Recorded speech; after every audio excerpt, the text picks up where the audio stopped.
Hello everyone, स्वागत है आप सभी का मैग्नेट ब्रेन्स आईटीजी नीट में। जी हाँ, आज का जो हमारा लेक्चर है that is domains and ranges of functions part 2, यानी पार्ट 1 में जहां हमने डिस्कस किया अलग अलग वेराइटीज ऑफ फंक्शंस की डोमेन कैसे निकाली जाती है, अगर फंक्शंस को ऐड कर दें, सब्ट्रैक्ट कर दें, मल्टीप्लाई कर दें या डिवाइड कर दें तो वहाँ कैसे चीज़ें सोची जाती हैं। डिवीजन में एक स्पेशल केस भी आपको याद रखना होता है कि डिनोमिनेटर जीरो नहीं होना चाहिए। उसी कहानी को आज आगे बढ़ाएंगे, कुछ क्वेश्चन और करेंगे। जैसे लास्ट लेक्चर में आपको कुछ होमवर्क क्वेश्चन दिए गए थे तो पहले हम उन्हें डिस्कस करेंगे और थोड़ी कहानी आगे बढ़ाएंगे एंड देन फाइनली हम रेंजेस के बारे में बात करेंगे आज। तो रेंज कैसे निकाली जाती है और ये सारी चीज़ें आज हम फाइनली डिस्कस करेंगे। तो बिना किसी डिले के आज का लेक्चर शुरू करते हैं स्टूडेंट्स। तो आज के लेक्चर में सबसे पहली और सबसे ज़रूरी चीज़ क्या आपको पता है कि मैग्नेट ब्रेन्स का IIT JEE नीट मॉड्यूल आपके लिए क्या क्या चीज़ें and absolutely no cost, that is zero cost, free of cost लेकर आता है। ये सारी चीज़ें यानी कि आपको हर टॉपिक के, हर चैप्टर के टॉपिक के, सारे सब टॉपिक्स के एक्सप्लेनेशन वीडियोस मिलते हैं जिनमें हम काफ़ी सारे इलस्ट्रेशंस और एग्जाम्पल्स रखते हैं ताकि हम ये इंश्योर कर पाएँ कि हर चैप्टर की थ्योरी और उसका एप्लीकेशन आपको पूरे कंसेप्ट के साथ बहुत अच्छे से कंसोलिडेट हो पाए। नॉट जस्ट दैट, हम हमेशा इंश्योर करते हैं कि कोई भी टॉपिक होने पर उसकी DPPs आपको प्रोवाइड की जाएं ताकि उन DPPs के थ्रू आप और उस टॉपिक को बेहतर बना पाएं, उस पर एक अच्छी कमांड, एक अच्छी ग्रिप डेवलप करवा पाएं। और ये सारी चीज़ें आपको मैग्नेट ब्रेन्स की वेबसाइट पर या हमारे यूट्यूब चैनल, जो मैग्नेट ब्रेन्स का IIT JEE NEET YouTube channel है, यहाँ पर आपको ये सारी चीज़ें फ्री ऑफ कॉस्ट एक्सेसिबल हैं। नॉट जस्ट दैट, हम DPPs देने के बाद ये भी इंश्योर करते हैं कि उन DPPs के आपको वीडियो सोल्यूशंस मिलें, यानी क्वेश्चंस की प्रैक्टिस और उनके वीडियो सॉल्यूशंस भी, जिससे आप और अश्योर हो पाएँ कि हाँ आपने जो किया है वो सही है या नहीं, या उसकी कोई और अच्छी बेहतर मेथड भी हो सकती है क्या। एंड ऑफ कोर्स हम इंश्योर करते हैं कि हम आपकी इतनी प्रैक्टिस करवाएं कि हर चैप्टर पे मिनिमम बाय ऑल मीन्स कम से कम 500 क्वेश्चंस तो डेफिनेटली प्रैक्टिस ज़रूर हों। एंड येस ऑफ कोर्स हम इंश्योर करेंगे कि हम पास्ट ईयर्स के JEE मेंस और एडवांस के क्वेश्चंस भी करें ताकि आपको ये बात समझा पाएँ कि देखो वो एग्ज़ाम बहुत टफ नहीं है। अगर हम जो तैयारी कर रहे हैं ऐसे ही चलते रहें और एक अच्छी प्रिपरेशन, एक अच्छी प्रैक्टिस कर लें और अच्छी हैबिट डेवलप कर लें मेहनत करने की, जहाँ पर हम रोज़ काफ़ी सारे क्वेश्चन सॉल्व कर रहे हैं, तो बेशक आप JEE मेंस और एडवांस जैसी एग्जाम निकाल सकते हैं। वो हम रियलाइज़ करेंगे पास्ट ईयर्स क्वेश्चन को सॉल्व करके। और ऑब्वियसली किसी भी एग्जाम को समझने का सबसे अच्छा तरीका होता है उसके प्रीवियस ईयर्स के क्वेश्चन को सॉल्व करना। आप उस एग्जाम का पैटर्न, उस एग्जाम के क्वेश्चंस का लेवल, आप उस एग्जाम के कंडक्ट कराने वाली बॉडी की साइकी की वो एग्जैक्टली किस माइंडसेट के साथ वो क्वेश्चंस बनाते हैं, ये सब कुछ आप डेवलप कर सकते हैं, समझ सकते हैं अगर आप पास्ट ईयर्स क्वेश्चन सॉल्व कर रहे हैं। तो ये भी हम इंश्योर करेंगे। एंड एक ज़रूरी बात स्टूडेंट्स, आप हमेशा याद रखिए कि इस वीडियो के लिंक में जब आप जाएंगे डिस्क्रिप्शन में तो एक आपको लिंक मिलेगा, उस लिंक पर लिखा होगा ask me your doubt. Ask me your doubt के थ्रू आप अपने सारे डाउट्स मुझे फॉरवर्ड कर सकते हैं।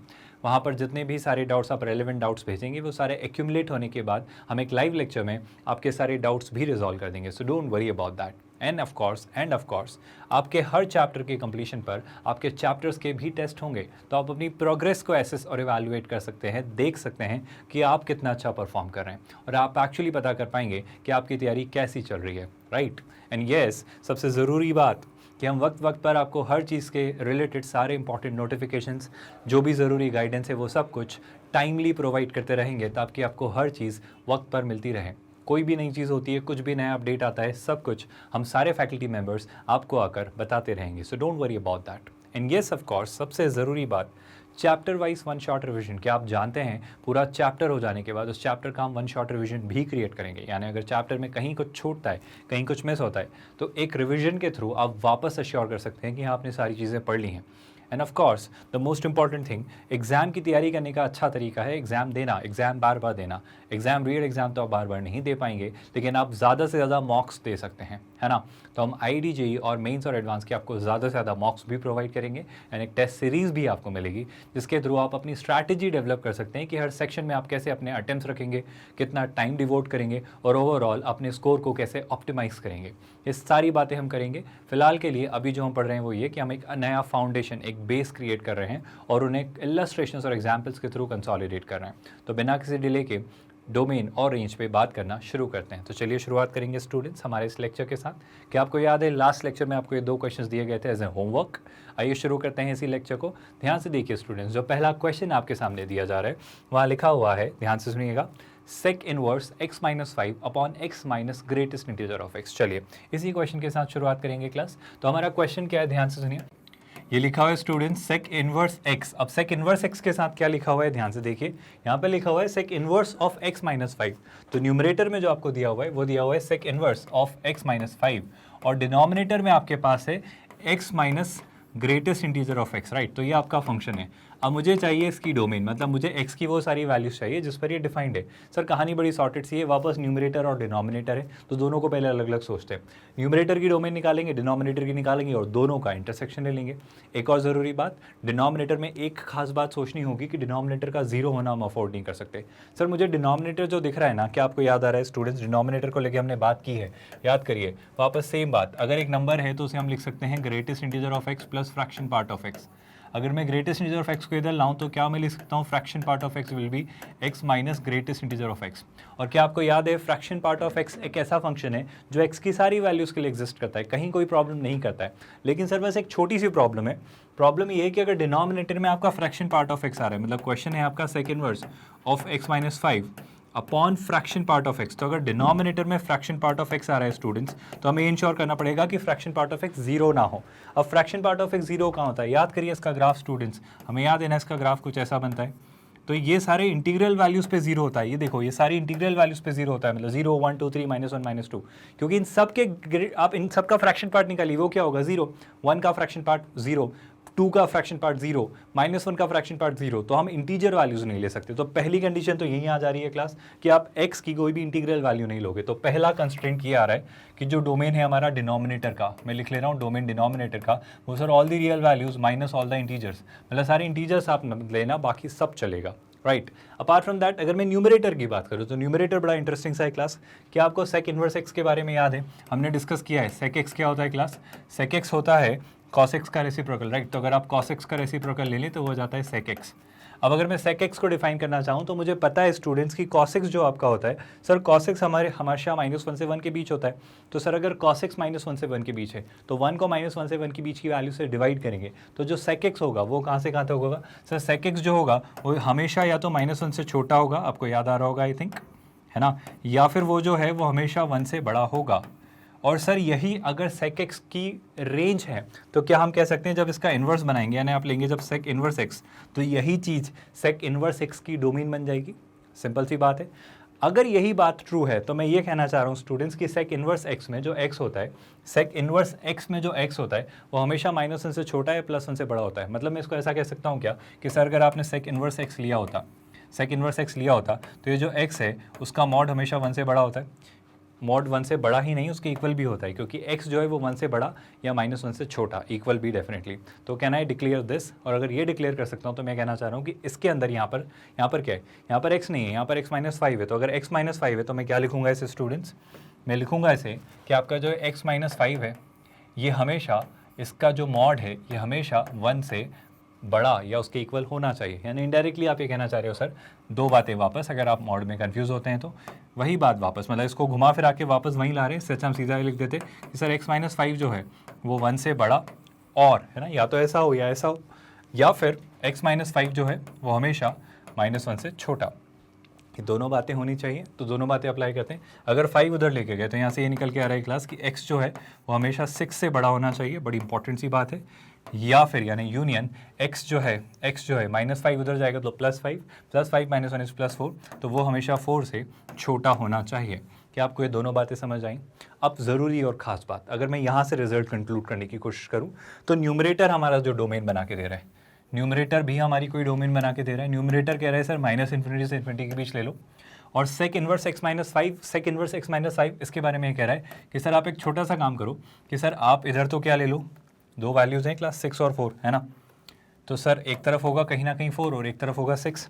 वो क्या कह रहा है, वो कह रहा है 6 से बड़ा, 6 को इंक्लूड करते हुए, और 4 से छोटा, 4 को इंक्लूड करते हुए। तो सर 6 को इंक्लूड करते हुए 6 से बड़ा कुछ भी चलेगा, और 4 को इंक्लूड करते हुए 4 से छोटा कुछ भी चलेगा। लेकिन जस्ट इससे पहले न्यूमरेटर के साथ साथ डिनोमिनेटर भी तो कुछ बोल रहा था। सर डिनोमिनेटर कह रहा था मेरे को सब चलता है, बस आप इंटीजर मत लेना, आप इंटीग्रल वैल्यूज हटा देना। तो बेसिकली वो ये कहना चाह रहा है कि जितने भी इंटीग्रल पॉइंट्स हैं स्टूडेंट्स, कौन से इंटीग्रल पॉइंट्स, जितने भी इंटीग्रल पॉइंट्स है, मतलब ये सब जगह डिफाइंड था, ये सब जगह डिफाइंड था हमारा डिनोमिनेटर।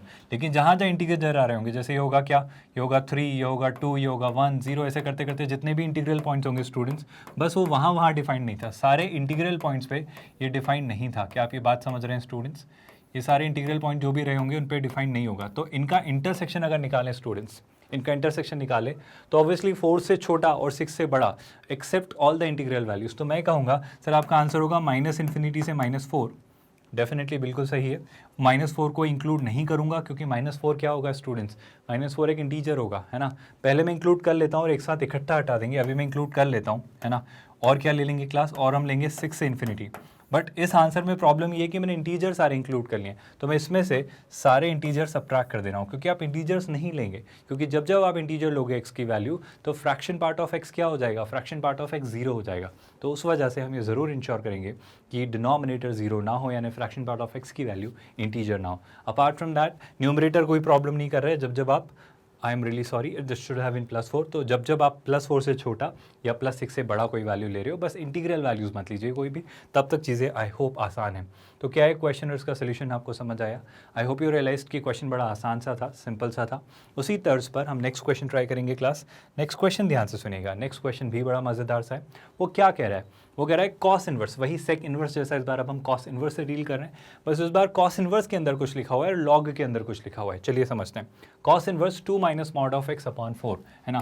तो ये लिखा हुआ है cos inverse 2 - mod of x upon 4, और उस तरफ क्या दिया हुआ है क्लास, यहाँ पर अगर मैं ध्यान से देखूँ तो जो नेक्स्ट फंक्शन आपको दिख रहा है, नेक्स्ट फंक्शन हमें दिख रहा है log 3 - x at base 10, है ना। तो जो नेक्स्ट फंक्शन आपको दिख रहा है वो दिख रहा है log of 3 - x at base 10। तो ये कहानी बड़ी सॉर्टेड सी है, दो फंक्शन से। अगेन अगर दो फंक्शन हैं क्लास तो मैं क्या करूँगा, मैं वर्कआउट करूँगा, क्या करूँगा, ये हमारा क्वेश्चन है, ये हमारा फंक्शन है। इस फंक्शन की अगर डोमेन निकालनी तो इंडिविजुअल इसकी डोमेन निकालेंगे, इंडिविजुअल इसकी डोमेन निकालेंगे, और दोनों की डोमेन्स का क्या ले लेंगे, दोनों की डोमेन्स का इंटरसेक्शन ले लेंगे क्लास। जब दोनों की डोमेन्स का इंटरसेक्शन लेंगे तो पहले हम डोमेन 1 निकाल लेते हैं। सर डोमेन 1 से पहले मुझे डोमेन 2 बहुत ईजी सा लग रहा है, क्या यहीं के यहाँ तो आप निकाल सकते हैं? सर डोमेन 2 में देखो कितना आसान सा है, सो लॉग फंक्शन है, बेस भी हमारा 10 है, बस ये दिख रहा है कि 3 - x का आप लॉग ले रहे हैं। जैसे ही आप 3 - x का लॉग ले रहे हैं तो क्या करना होगा, याद करिए स्टूडेंट्स, जब आप पास करते हैं, बाय द वे ये कोई वेरिएबल नहीं है, कांस्टेंट वैल्यू ऑफ x 10, तो इसकी चिंता करने की जरूरत नहीं, बस इसी की चिंता करने की जरूरत है। सो 3 - x में बस एक ही चीज़ की टेंशन है कि जो आपका 3 - x है, जो भी आप वैल्यू लॉग को पास कर रहे हैं वो ग्रेटर देन 0 होनी चाहिए, वो नॉट इक्वल टू, मतलब इक्वल टू 0 भी नहीं अलाउड है, वो हमेशा पॉजिटिव ही होनी चाहिए। और सर अगर 3 - x ग्रेटर देन 0 होना चाहिए तो कहना इसे 3 should be greater then x, और एक बेहतर लैंग्वेज में कहूँगा x should be less then 3। तो जो डोमेन 2 आ रही है स्टूडेंट्स, डोमेन 2 क्या आ रही है कि x हमेशा 3 से छोटा होना चाहिए। इसी बेसिस पे क्या इसके बारे में भी कुछ कमेंट्स किए जा सकते हैं स्टूडेंट्स? बड़ी आसान सी बात है, याद करो, हम याद करेंगे हमारा cos x फंक्शन क्या होता है। सर cos x एक ऐसा फंक्शन है जो कि -1 से 1 के बीच होता है, राइट। ये cos x की रेंज होती है। तो अगर ये cos x की रेंज है तो स्टूडेंट्स cos इनवर्स x की डोमेन क्या होगी, जो cos x की रेंज होती है वही cos इनवर्स x की डोमेन होगी। मतलब cos इनवर्स x जो एक फंक्शन है वो कहाँ से कहाँ तक लाई करता है, फंक्शन नहीं, फंक्शन में x की वैल्यूज़, मतलब cos इनवर्स x में जो x है स्टूडेंट्स ये -1 से 1 के बीच लाई करेगा। आई होप आपको पता है, इंक्लूसिव ऑफ बोथ -1 and 1। यानी आप ये कहना चाह रहे हो सर कि cos इनवर्स x में जो वैल्यू है, cos इनवर्स के अंदर ये जो हमारा x है, अभी x क्या है class, 2 - mod of x upon 4। ये क्या है स्टूडेंट्स, ये है 2 - mod of x upon 4, right. तो सर ये जो वैल्यू है ये हमेशा -1 से बड़ी और +1 से छोटी होगी। बड़ी अंडरस्टैंडेबल बात है आई थिंक, और ये समझ आ रहा है। सो 2 - mod x upon 4 ये जो है ये -1 से 1 के बीच होनी चाहिए, है ना, यही बात मैंने लिखी है। अगेन मैं क्या करता हूँ, तीनों तरफ +4 से मल्टीप्लाई करता हूँ, तो हो जाएगा -4, ये हो जाएगा less than equal to 2 - mod of x is less than equal to +4। मैं एक और काम करता हूँ स्टूडेंट्स, तीनों तरफ -2 कर देता हूँ, तो -4 - 2 -6 less than equal to -of mod x, और ये -2 हुआ तो ये कितना हो जाएगा +2। सर mod of x का नेगेटिव अच्छा नहीं लग रहा है, तो तीनों तरफ माइनस साइन से मल्टीप्लाई करेंगे। आई होप आपको पता है माइनस साइन से मल्टीप्लाई करते ही इनइक्वालिटी के साइन से इन्वर्स हो जाएंगे, रिवर्स हो जाएंगे। तो -6 का +6 हो जाएगा, ये less than equal to greater than equal to -of mod x plus mod x, और ये less than equal to greater than equal to, और ये हो जाएगा -2। तो सर दो बातें समझ आ रही हैं, बड़ी इंटरेस्टिंग सी बात कि सर mod of x जो है आपका, सर जो आपका mod of x है वो -2 से हमेशा बड़ा होगा और 6 से छोटा होगा। सोचिए काम खत्म होने को है, कहानी सॉर्टेड हो चुकी है कि सर आप कह रहे हो mod of x जो है वो -2 से बड़ा हो और 6 से छोटा हो। सर क्या आपको याद है मॉड ऑफ x -2 से तो हमेशा ही बड़ा होगा, -2 माइनस नेगेटिव वैल्यू है, तो किसी भी नंबर का मॉड -2 से तो बड़ा ही होता है ना। टू बी वेरी ऑनेस्ट, किसी भी नंबर का मॉड हमेशा 0 से भी बड़ा होता है। तो सर ये बात तो हमेशा ही ट्रू होगी, इसकी तो चिंता करने की ज़रूरत ही नहीं है। मैं ऐसा कहना चाह रहा हूँ कि मॉड ऑफ x तो हमेशा बड़ा ही होगा ना, मतलब ये तो सारी रियल वैल्यूज़ के लिए, मतलब मैं ऐसा लिख देता हूँ, दो पार्ट्स में स्प्लिट करता हूँ। एक पार्ट कह रहा है कि सर मॉड ऑफ x जो है आपका वो -2 से बड़ा होना चाहिए, और एक पार्ट जो है मतलब ये दोनों होना चाहिए ना, एंड यानी इंटरसेक्शन, ये पार्ट कह रहा है कि मॉड ऑफ x जो है सर वो 6 से छोटा होना चाहिए। तो ये बात तो हमेशा ट्रू है ना, मतलब ये कह रहा है कि सर यहाँ से तो आप कंक्लूड कर रहे हो कि x सारी रियल वैल्यूज़ के लिए ट्रू है, x को किसी से भी प्रॉब्लम नहीं है। x बोल रहा है मुझे कुछ भी दे दो, मैं हमेशा -2 से बड़ा रहूँगा। आप मॉड रखो, -2 का मॉड -2 से बड़ा है, 5 का मॉड -2 से बड़ा है, तो ये तो 0 का मॉड -2 से बड़ा है, तो ये तो x की सारी रियल वैल्यूज़ के लिए सेटिस्फाइड है। तो सारे नंबर्स का जब इंटरसेक्शन इसके साथ लेंगे तो यही एक आंसर होगा। तो कंसर्न हमारा बस ये है। अब आई होप आपको समझ आ रहा है। अब अगर ये हमारा कंसर्न है तो ये कह रहा है मॉड ऑफ x 6 से छोटा है। आपको याद होगा हमने डिस्कस किया है, अगर मॉड ऑफ x a से छोटा हो, तो मॉड ऑफ x अगर a से छोटा हो तो x a से -a से a के बीच होता है। बस इक्वल का साइन लगाए तो मैं क्या कहूँगा क्लास कि जो x है सर वो हमेशा -6 से 6 के बीच में होगा। आप यहाँ से ये कंक्लूड करिए, तो हमारे पास एक और डोमेन निकल के आ रहा है। ऑब्वियसली इसका इंटरसेक्शन इसके साथ यही होगा, तो फाइनली ये बात निकल के आ रही है। तो दो बातें निकल के आती हैं क्लास। एक बात तो ये कि x 3 से छोटा होना चाहिए, और जब यहाँ से देखने की कोशिश की तो ये कह रहा है, चलिए मैं दोनों बातें एक साथ कंक्लूड करता हूँ। हम क्या कह रहे हैं क्लास, ये कह रहा है सर कि x की वैल्यूज़ कहीं से कहीं तक होनी चाहिए, और वो भी कुछ और कह रहा है। सुनिएगा, ये होगा -∞, ये होगा इन्फिनिटी। हालांकि आपका आंसर आपको देख के समझ आना चाहिए, बस मैं नंबर स्केल पे इसलिए बनाता हूँ ताकि आपको आसानी से समझ आ जाए कि चीज़ें कैसी हो रही है, वरना वहाँ से भी वर्कआउट अप कर सकते हैं स्टूडेंट्स। देखो कहीं ना कहीं होगा -6, कहीं ना कहीं होगा +3, और कहीं ना कहीं होगा 6, है ना। अब समझना, मुझे ये क्या कह रहा है क्लास, मुझे ये कह रहा है -6 से 6 के बीच की सारी वैल्यूज़ इंक्लूसिव ऑफ बोथ। तो सर ठीक है, आप -6 से 6 के बीच की सारी वैल्यूज़ ले लीजिए, इंक्लूड करते हुए -6 को भी और 6 को भी। अच्छी बात है सर, ऐसा कर लीजिए। फिर वो क्या कह रहा है स्टूडेंट्स, फिर वो कह रहा है कि सर आपने एक काम भूल गए, आपको ये भी तो सोचना है कि आपका x 3 से छोटा होना चाहिए एक्सक्लूडिंग 3। तो आपका x सर 3 से छोटा होना चाहिए। सो अगर x 3 से छोटा होना चाहिए एक्सक्लूडिंग 3, तो कुछ ऐसा होना चाहिए। क्या मैं इन दोनों में कॉमन देख सकता हूँ स्टूडेंट्स? आई थिंक अब कॉमन देखना आसान है। अगर मैं दोनों का कॉमन देखूँ तो मुझे -6 से लेकर 3 तक की वैल्यूज़ कॉमन दिख रही हैं एक्सक्लूडिंग 3। तो मैं फाइनली कहूँगा कि सर हमारा जो x होगा वो बिलोंग करेगा -6 से 3 तक, इंक्लूडिंग -6 बट एक्सक्लूडिंग +3, है ना, क्योंकि इसके बियॉन्ड तो कॉमन है नहीं, और बाहर तो फिर चीज़ें और अलग हैं। तो क्या आपको रियलाइज़ हो रहा है, जो हम क्वेश्चन सॉल्व कर रहे थे, ये वाला यानी इसका जो पार्ट बी था उसमें दो कंडीशंस थी, ये कंडीशन और ये कंडीशन, दोनों का जो इंटरसेक्शन आ रहा है वो आ रहा है -6 से +3। -6 इंक्लूड करेंगे, +3 एक्सक्लूड करेंगे, क्योंकि सोचो ना 3 रख दिया तो 3 - 3 0, log 0 डिफाइंड नहीं है। तो क्या आपको रीज़न समझ आ रहा है कि हम डोमेन कैसे निकाल रहे हैं, इसका और इसका इंटरसेक्शन क्यों ले रहे हैं? क्या आपको ये सारी बातें समझ आ रही हैं? आई थिंक अब आपको चैप्टर बड़ा इंटरेस्टिंग सा लगने लगा होगा, डोमेन और रेंज में बहुत मज़ा आने लगा होगा, और आपको समझ आने लगा होगा कि फंक्शन की अंडरस्टैंडिंग से आप मैथ्स को कितना आगे अगले लेवल तक एक्सप्लोर कर सकते हो। मैथ्स में बहुत अमेजिंग चीज़ें होने वाली हैं अभी तो बहुत शानदार चीज़ें हम करेंगे। ये बेस है हमारा। तो याद रखिए, फंक्शंस की अंडरस्टैंडिंग से हायर लेवल का 11th एंड 12th का और इसके बियॉन्ड जब भी आप कभी मैथ्स पढ़ेंगे, ये यहीं से शुरू होता है। फंक्शंस ही आपका आधार है, यानी इसी से सब चीज़ें बनती हैं। चलिए, अगर यहाँ तक चीज़ें समझ आई तो आगे बढ़ते हैं स्टूडेंट्स। आई होप यहाँ तक कोई भी कन्फ्यूजन नहीं है। दोनों क्वेश्चंस आई बिलीव क्लियर हैं। जब आपने होमवर्क किया होगा तो आई थिंक यही कुछ आंसर्स आए होंगे, और अगर नहीं आए तो क्या आपको रियलाइज़ हुआ कि आपने कहाँ कोई सिली मिस्टेक की है? बस इन गलतियों को ढूंढते रहिए, और याद रखिए कि ऐसी गलतियाँ अब आप दोबारा ना करें। बस वही इंश्योर करते रहिए। गलतियाँ होना स्वाभाविक है, गलतियाँ होना नेचुरल है, गलतियाँ होना दिखाती है कि आप कोशिश कर रहे हैं ना, तो कोशिश करने में कोई बुराई नहीं है। हम शुरुआत से डिस्कस करते आए हैं स्टूडेंट्स कि क्वेश्चन सॉल्व होना एक अलग मसला है। मसला अभी तो ये है कि आप अटेम्प्ट कर रहे हैं नहीं, आप कोशिश कर रहे हैं नहीं। तो आप क्वेश्चंस कर पाएँ ये अलग बात है, पर आपका क्वेश्चंस अटेम्प्ट करना सबसे ज़रूरी बात है। बस ये इंश्योर करिए कि आप क्वेश्चन ज़रूर अटेम्प्ट करते रहें। ये क्वेश्चन आपके सामने है, ज़रा इसे ट्राई करिए वीडियो पॉज करके।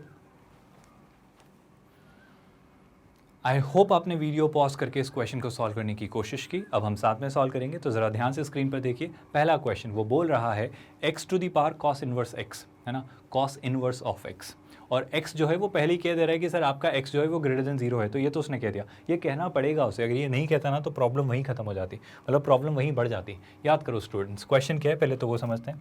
सर क्वेश्चन है x⁻⁴ cos इनवर्स x। अच्छी बात है सर। क्वेश्चन है वो लिख रहा है f(x) = x⁻, x की जो पावर है वो है कॉस इनवर्स ऑफ एक्स, और उसने खुद कह दिया है for all x which are greater than zero. तो पहली कंडीशन तो यही है कि आपको एक्स की पॉजिटिव वैल्यूज़ के लिए ही देखना है, ये उसको बोलना पड़ेगा। आप याद करिए क्लास, ये एक एक्सपोनेंशियल फंक्शन की तरह बिहेव कर रहा है। याद करो हमने डिस्कस किया exponential function a to the power x, और a to the power x defined है obviously. A to the power x के दो सिनेरियो हमने डिस्कस किए हैं क्लास, या तो ग्राफ ऐसा बनता है या फिर वो ग्राफ ऐसा बनता है ना।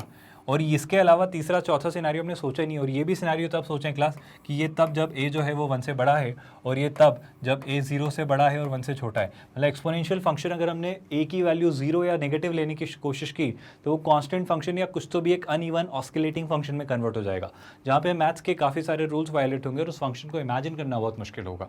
That's why it is for our ease to make it simpler, to keep it simpler, हमने हमेशा एक्सपोनेंशियल फंक्शन को आसान बना के रखा है कि हम एक्सपोनेंशियल फंक्शन में जो हमारा बेस है, जिससे किसी पावर तक हम रेस कर रहे हैं, वो हमेशा पॉजिटिव रखेंगे, वरना चीज़ें बहुत बिगड़ जाएंगी। आप समझिए, आपके पास नेगेटिव अगर बेस आया तो उसकी कोई पावर अगर फ्रैक्शन हो गई तो आप इमेजिनरी वर्ल्ड में चले जाएंगे और वापस चीज़ें बहुत हद तक कहीं कुछ चली जाएंगी, जो सारे डिस्कशन हम कॉम्प्लेक्स नंबर में करेंगे। तो फिलहाल इसे हम आसान बना के रखते हैं और यहीं से चीज़ें शुरू करते हैं। तो उसने खुद कह दिया कि एक्स जो है वो ग्रेटर देन 0 होगा।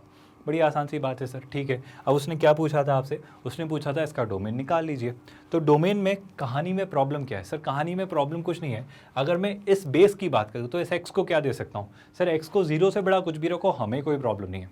तो एक्स के साथ क्या कहानी है क्लास कि सर एक्स जो होगा आपका हमेशा वो पॉजिटिव होगा। ठीक है सर, ये अच्छी बात है सर, एक्स हमेशा पॉजिटिव होना चाहिए।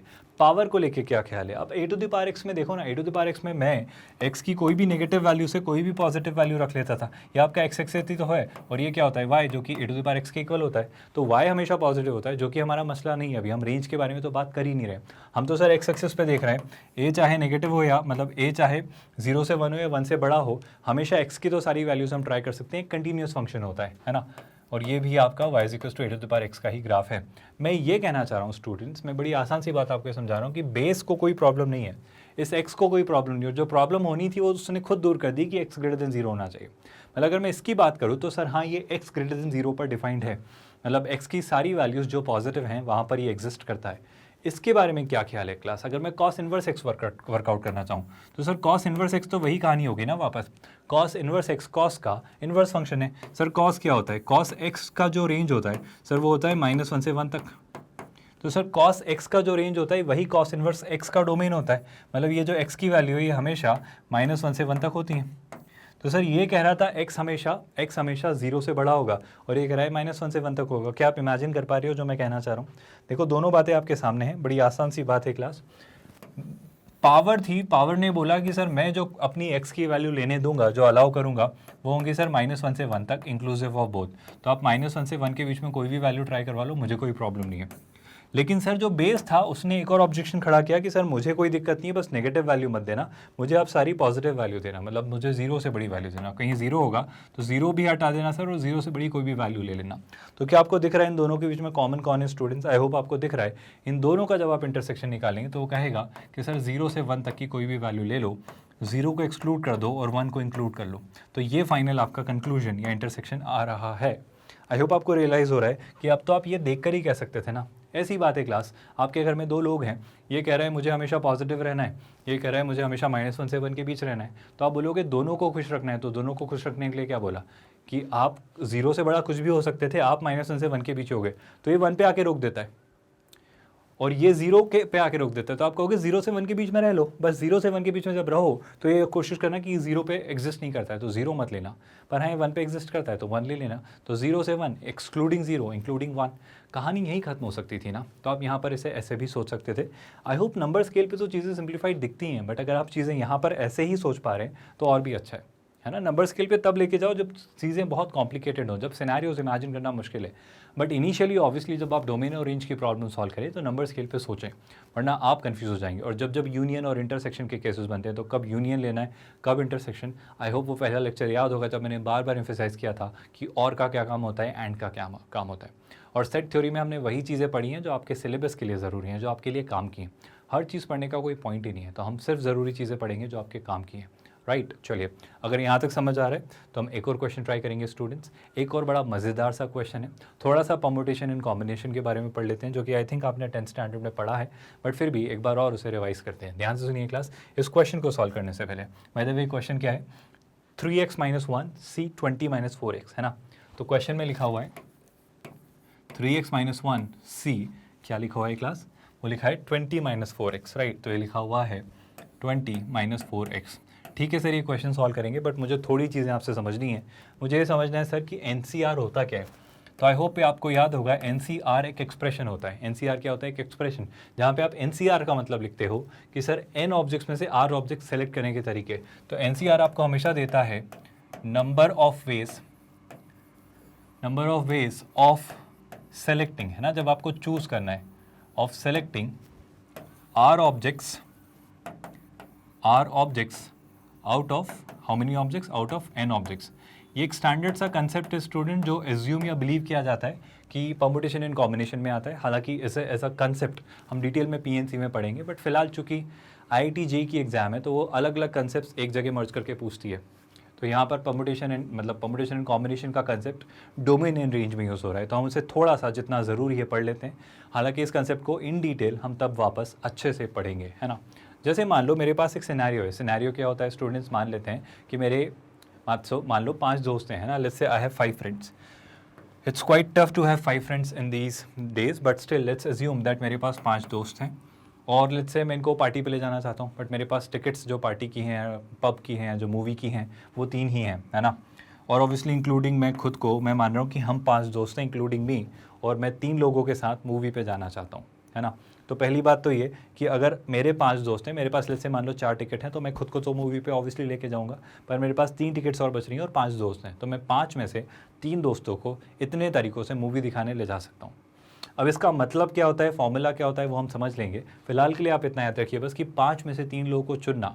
अगर आपके पास 5 डिस्टिंक्ट ऑब्जेक्ट्स हैं तो उसमें से 3 डिस्टिंक्ट ऑब्जेक्ट चुनना इस तरीके से किया जा सकता है। इससे पहले एक और बात समझते हैं क्लास, एक और बड़ी इंटरेस्टिंग सी बात होती है जिसे कहते हैं फैक्टोरियल नोटेशन। फैक्टोरियल क्या होता है, फैक्टोरियल का मतलब होता है फर्स्ट n नेचुरल नंबर्स का प्रोडक्ट। यकीन करिए ये बातें मैं बहुत डिटेल में PNC पढ़ाते वक्त पढ़ाऊंगा, बट अभी इस क्वेश्चन के लिए जितना ज़रूरी है हम वो समझ लेते हैं। फैक्टोरियल का मतलब होता है, ये जो साइन है इसका मतलब होता है फैक्टोरियल, और n फैक्टोरियल का मतलब होता है फर्स्ट n नेचुरल नंबर्स का प्रोडक्ट। यानी कि n का मतलब क्या, कि सर आप 1 ले लो, फिर 1 से 2 को मल्टीप्लाई करो, फिर 3 से करो, फिर 4 से करो, ऐसा करते चले जाओ कहाँ तक, n तक। इसका क्या मतलब होगा सर, इसका मतलब होगा कि जैसे अगर मैं आपसे पूछूं कि 5 फैक्टोरियल क्या होगा, तो 5 फैक्टोरियल फर्स्ट 5 नेचुरल नंबर्स का प्रोडक्ट, यानी आप लिखेंगे 5 इंटू 4 इंटू 3 इंटू 2 इंटू 1। बड़ी आसान सी बात है सर, बहुत बढ़िया। तो आई थिंक मेरे ख्याल से 1 फैक्टोरियल क्या होना चाहिए क्लास, 1, दैट्स 1। लेकिन एक एक्सेप्शन है स्टूडेंट्स की 0 फैक्टोरियल 0 नहीं होता है, वो 1 होता है। ये 2 बातें प्लीज़ याद रखिएगा। इसी बेसिस पे आपका ये NCR का फॉर्मूला बनता है। आपने क्या देखा सर, NCR। तो NCR को लिखा जाता है, प्लीज़ याद रखिएगा, इसे लिखा जाता है n factorial upon n minus r factorial. ये बड़ी इंपॉर्टेंट सी बात है जिसे आप हमेशा याद रखिएगा स्टूडेंट्स। NCR का मतलब होता है n factorial upon n minus r factorial. क्या आपको ये बात याद रहेगी, यानी इसको ऐसे सोच सकते हो क्लास, जब आप 5C3 लिखना चाह रहे थे तो 5C3 को लिखने का एक तरीका होगा, वो क्या होगा, 5 फैक्टोरियल। ये क्या लिखेंगे आप, 5 फैक्टोरियल अपॉन 5 माइनस 3, r क्या होता है 3, तो आप लिखेंगे इसे 5 माइनस 3 फैक्टोरियल। और आई होप इसे आप क्या लिख सकते हैं स्टूडेंट्स, आप इसे लिख सकते हैं 5 फैक्टोरियल अपॉन 5 माइनस 3 इज 2, तो आप इसे लिख सकते हैं 2 फैक्टोरियल। और अगर मैं इसे आगे सॉल्व करता हूँ तो ये क्या हो जाएगा क्लास, ये हो जाएगा 5 इंटू 4 इंटू 3 इंटू 2। अब 2 इंटू 1 को मैं 2 फैक्टोरियल लिख सकता हूँ क्योंकि वो एक ही बात है, तो इसे मैं लिख सकता हूँ 2 फैक्टोरियल अपॉन 2 फैक्टोरियल। और मुझे 2 फैक्टोरियल से 2 फैक्टोरियल कैंसिल होता दिख रहा है क्लास, जैसे इससे कैंसिल हो जा रहा है, तो बच क्या रहा है 5 इंटू 4 इंटू 3। तो 5 इंटू 4 कितना होता है 20, 20 इंटू 3 कितना होता है 60। तो मैं अपने 5 में से 3 दोस्तों को 60 वेज में मूवी दिखाने ले जा सकता हूँ। आई थिंक हमने सही किया है सब कुछ गड़बड़ तो नहीं की है, बिल्कुल सही। बस एक फॉर्मूला और मैं बता देता हूँ, जो फॉर्मूला होता है NPR पे भी बात कर ही लेते हैं। NPR हमेशा होता है, ध्यान से सुनिएगा, एक सेकंड, बस एक छोटा सा चेंज है स्टूडेंट्स। यहाँ पर ये जो होने वाला है, यहाँ पर आप r फैक्टोरियल से और इसे मल्टीप्लाई करेंगे। आई am really sorry for that. यहाँ पर जब आप NCR लिखते हैं तो NCR का फॉर्मूला होता है n factorial upon n minus r factorial into r factorial. तो यहाँ पे जब आप लिखेंगे, आई वॉज लॉस्ट हियर कि परमुटेशन का फॉर्मूला मुझे बताना था, तो कॉम्बिनेशन का जो फॉर्मूला है, मतलब आप जब सेलेक्ट करते हैं, मैं PR पे भी आने वाला हूँ क्या होता है, बट फिलहाल जब कॉम्बिनेशन आप करते हैं तो NCR का फॉर्मूला होता है। बाय द वे इसे आप थोड़ी देर के लिए स्किप कर दीजिए, ये वाला पार्ट आप स्किप कर सकते हैं, बस इसी चीज़ पे हम वापस आने वाले हैं, तो ध्यान से सुनिएगा। ये पार्ट हम एक बार और डिस्कस कर लेंगे. सो जस्ट छोटा सा एक करेक्शन है स्टूडेंट्स इसमें, that NCR is always n factorial upon n minus r factorial into r factorial. I come to this part as well, but फिलहाल के लिए इसे फिर से देखिए. इसमें छोटा सा करेक्शन है तो इसे फिर से समझ लीजिएगा. वो पार्ट थोड़ी देर के लिए भूल जाइए, उसमें एक चीज़ ऐड ऑन होने वाली है. तो NCR जो होता है स्टूडेंट्स वो क्या होता है, वो होता है n फैक्टोरियल. मतलब पहले क्या लिखेंगे आप 5 factorial upon n minus r factorial. तो आप पहले लिखेंगे 5 माइनस 3 फैक्टोरियल. आई होप ये बात समझ आई. इनटू r फैक्टोरियल यानी आप लिखेंगे 3 फैक्टोरियल. और अगर मैं इससे सिंप्लीफाई करता हूँ क्लास, तो मुझे क्या दिख रहा है, ध्यान से सुनिए. न्यूमरेटर में मुझे दिखेगा 5 फैक्टोरियल और डिनोमिनेटर में हमें क्या दिखेगा 5 minus 3 factorial, that's 2 factorial into 3 factorial, है ना. अब अगर मैं इसे सिंप्लीफाई करता हूँ तो 5 फैक्टोरियल को क्या मैं ऐसा लिख सकता हूँ स्टूडेंट्स, 5 इंटू 4 इंटू, अब मैं लिख रहा हूँ 3 इंटू 2 इंटू 1. तो 3 इंटू 2 इंटू 1 को क्या मैं 3 फैक्टोरियल लिख सकता हूँ. और इसको डिवीजन में मैं क्या लिख लूँगा, इसको मैं लिख लूँगा 2 फैक्टोरियल इंटू 3 फैक्टोरियल, है ना. मैंने ऐसा इसलिए किया क्योंकि अब मुझे चीज़ें बहुत हद तक सिंपल दिख रही हैं. कैसे, 3 फैक्टोरियल से 3 फैक्टोरियल कैंसिल, 2 फैक्टोरियल से 4 को डिवाइड किया, 2 फैक्टोरियल से 4 को, 2 फैक्टोरियल क्या होता है 2 इंटू 1 यानी 2, 2 से 4 को डिवाइड किया तो 2, तो हो जाएगा 5 इंटू 2 यानी हो जाएगा टोटल 10. आई होप आपको ये समझ आया. मैं इसका एक और आसान तरीका बताता हूँ स्टूडेंट्स. आप हमेशा याद रखिए कि आप NCR को, आप हमेशा याद रखिए स्टूडेंट्स, NCR को जैसे हमने लिखा था NCR, आप हमेशा NCR को NCN-R लिख सकते हैं. आई होप ये बात याद रहेगी. NCR को आप हमेशा NCN-R लिख सकते हैं. क्या इस बेसिस पे आप एक और तरीके से इसको वर्कआउट कर सकते हैं, ज़रा कोशिश करिए सोचने की, वरना हम इसे साथ में ट्राई करेंगे. जब आप 5C3 को लिखना चाह रहे हैं इस फॉर्मूले से, जहाँ पे मैं लिख रहा हूँ कि NCR NCN-R के इक्वल होता है, ये क्यों होता है हम डिटेल में डिस्कस कर लेंगे. अभी फिलहाल आप रिजल्ट याद रखिए. तो NCR अगर NCN-R के इक्वल होता है तो 5C3 को हम क्या लिख सकते हैं स्टूडेंट्स, 5C3 को हम 5C2 लिख सकते हैं. आई होप आपको बात समझ आ रही है. और 5C2 पर भी यही फॉर्मूला अगर मैं अप्लाई करता हूँ तो वो क्या हो जाएगा स्टूडेंट, देखो 5C2 क्या होगा, n factorial upon n minus r factorial which will be 5 minus 2 factorial, और ये हो जाएगा r फैक्टोरियल. क्या आपको दिख रहा है, ये इसी के तो इक्वल है. देखो हमने ये लिखा था जब 5 factorial upon 2 factorial two 3 factorial, यही तो बात है. इसको डेफिनेटली आप मैथमेटिकली प्रूव कर सकते हो, बट फिलहाल के लिए मेरा ये कहना है कि NCR हमेशा NCN-R के इक्वल होता है. अपार्ट फ्रॉम दैट एक और बड़ा क्रूशियल सा रिजल्ट है जो मैं सिखाना चाह रहा हूँ कि आप इसको इस ईजी तरीके से भी वर्कआउट कर सकते हो. जैसे हमको निकालना था 5C3, तो मैंने बोला सर 5C3 को हम एक काम करते हैं 5C2 लिख लेते हैं. 5C3 को हमने क्या लिखा 5C2. अब जैसे ही आपने इसको 5C2 लिखा तो इसको लिखने का तरीका ये होता है कि जो हमारा फॉर्मूला है वो तो है ही n factorial upon n minus r factorial into r factorial, या फिर आप इसे लिख सकते हो, ध्यान से सुनना, 5 को 2 टर्म्स तक रिवर्स में एक्सपांड करो. मतलब आप लिखो 5 इंटू 4, मैंने 2 टर्म्स तक रिवर्स में एक्सपांड किया और फिर 2 को 1 तक ले आओ. जैसे ही 2 को 1 तक लाओगे तो हो जाएगा 2 इंटू 1, तो 2 का 4 2 टाइम्स और 5 इंटू 2 10. ये वही बात है. क्या आपको समझ आया मैं क्या कहना चाह रहा हूँ. जैसे मुझसे कोई पूछे कि 10C7 क्या होता है, तो मैं बोलूँगा 10 में से 7 लोगों को चुनने के जितने तरीके होंगे वो होगा 10C7. और NCR को हम क्या लिख सकते हैं क्लास, NCN-R, मतलब 10C10-7, और 10 में से 7 सब्ट्रैक्ट किया तो 3. मैं कोशिश करूँगा कि यहाँ पे छोटे से छोटा नंबर हो. ऐसा इसलिए क्योंकि 10 को अब मैं 3 टर्म्स तक रिवर्स में एक्सपांड करूँगा. 3 टर्म्स तक रिवर्स में एक्सपांड करना है 10 इंटू 9 इंटू 8, और फिर क्या करेंगे क्लास, फिर 3 को 1 तक ले आएंगे, यानी हो जाएगा 3 इंटू 2 इंटू 1. सो 3 इंटू 2 लिख देते हैं, 1 लिखने का कोई पॉइंट ही नहीं है. अब अगर मैं इसे सिंप्लीफाई करूं तो मुझे 3 का 3 टाइम्स 9 दिखता है और 2 का 4 टाइम्स 8 दिखता है. 4 इंटू 3 12 होता है, 12 इंटू 10 120 होता है. तो आप हमेशा याद रखिए 10 में से 7 लोगों को चुनना हो या 10 में से 3 लोगों को चुनना हो, हमेशा तरीके 120 ही होंगे. खैर ये सब बातें हम क्यों कर रहे हैं, ये सब बातें हम इसलिए कर रहे हैं स्टूडेंट्स क्योंकि हमारे पास एक क्वेश्चन आया है. क्वेश्चन आया है 3x-1 C20-4x. तो आप 2-3 चीज़ें याद रखिए क्लास. हमने क्या सीखा, हमने सीखा NCR. तो जो भी इसका मीनिंग है, ये जो सारी कहानी मैंने पढ़ाई कि n में से r ऑब्जेक्ट चुनने के तरीके, NCR का क्या फॉर्मूला होता है, NPR और हम पढ़ लेंगे, चिंता मत करो. और इसके अलावा इसको कैसे वर्कआउट करते हैं, जो भी कहानी हमने पढ़ी, इस सब में सबसे ज़रूरी बात, ये सारी कहानी बाय द वे P&C में मैं डिटेल में पढ़ाऊंगा, तो चिंता मत करना. अभी कहानी ये है क्लास, अभी कहानी ये है कि NCR में होता क्या है.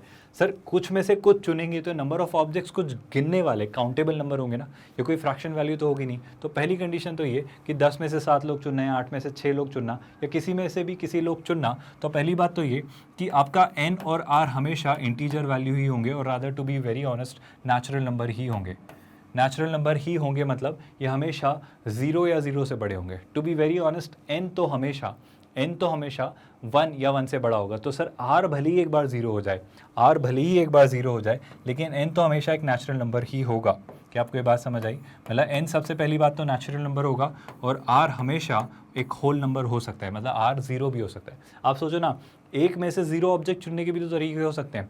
सर मेरे पास एक चॉकलेट है, इसमें से जीरो चॉकलेट कितने तरीकों से चुनूंगा? 1 से 0, एक तरीका तो आएगा ना, नहीं चुनी। अरे एक में से जीरो चॉकलेट चुनना मतलब कुछ नहीं चुनना, और कुछ नहीं चुनना भी तो एक तरीका हुआ कि मैंने कुछ नहीं चुना। आई होप आपको बात समझ आ रही है। तो फाइनली मैं पॉइंट ये कहना चाह रहा हूँ कि यहाँ पर जो NCR लिखेंगे उसमें n हमेशा एक नेचुरल नंबर होगा, यानी बड़ी बेसिक सी लैंग्वेज में कंक्लूड करूँ तो n हमेशा एक इंटीजर होगा जो हमेशा 1 या 1 से ग्रेटर देन होगा। बाय द वे n और r दोनों ही क्या होंगे? इंटीजर। दूसरी बात यहाँ से मैं कंक्लूड करूँ तो r जो होगा वो एक होल नंबर होगा, यानी r जो होगा वो हमेशा 0 या 0 से बड़ा होगा। और दोनों में सबसे खास बात कि n और r दोनों ही पॉजिटिव इंटीजर्स होंगे।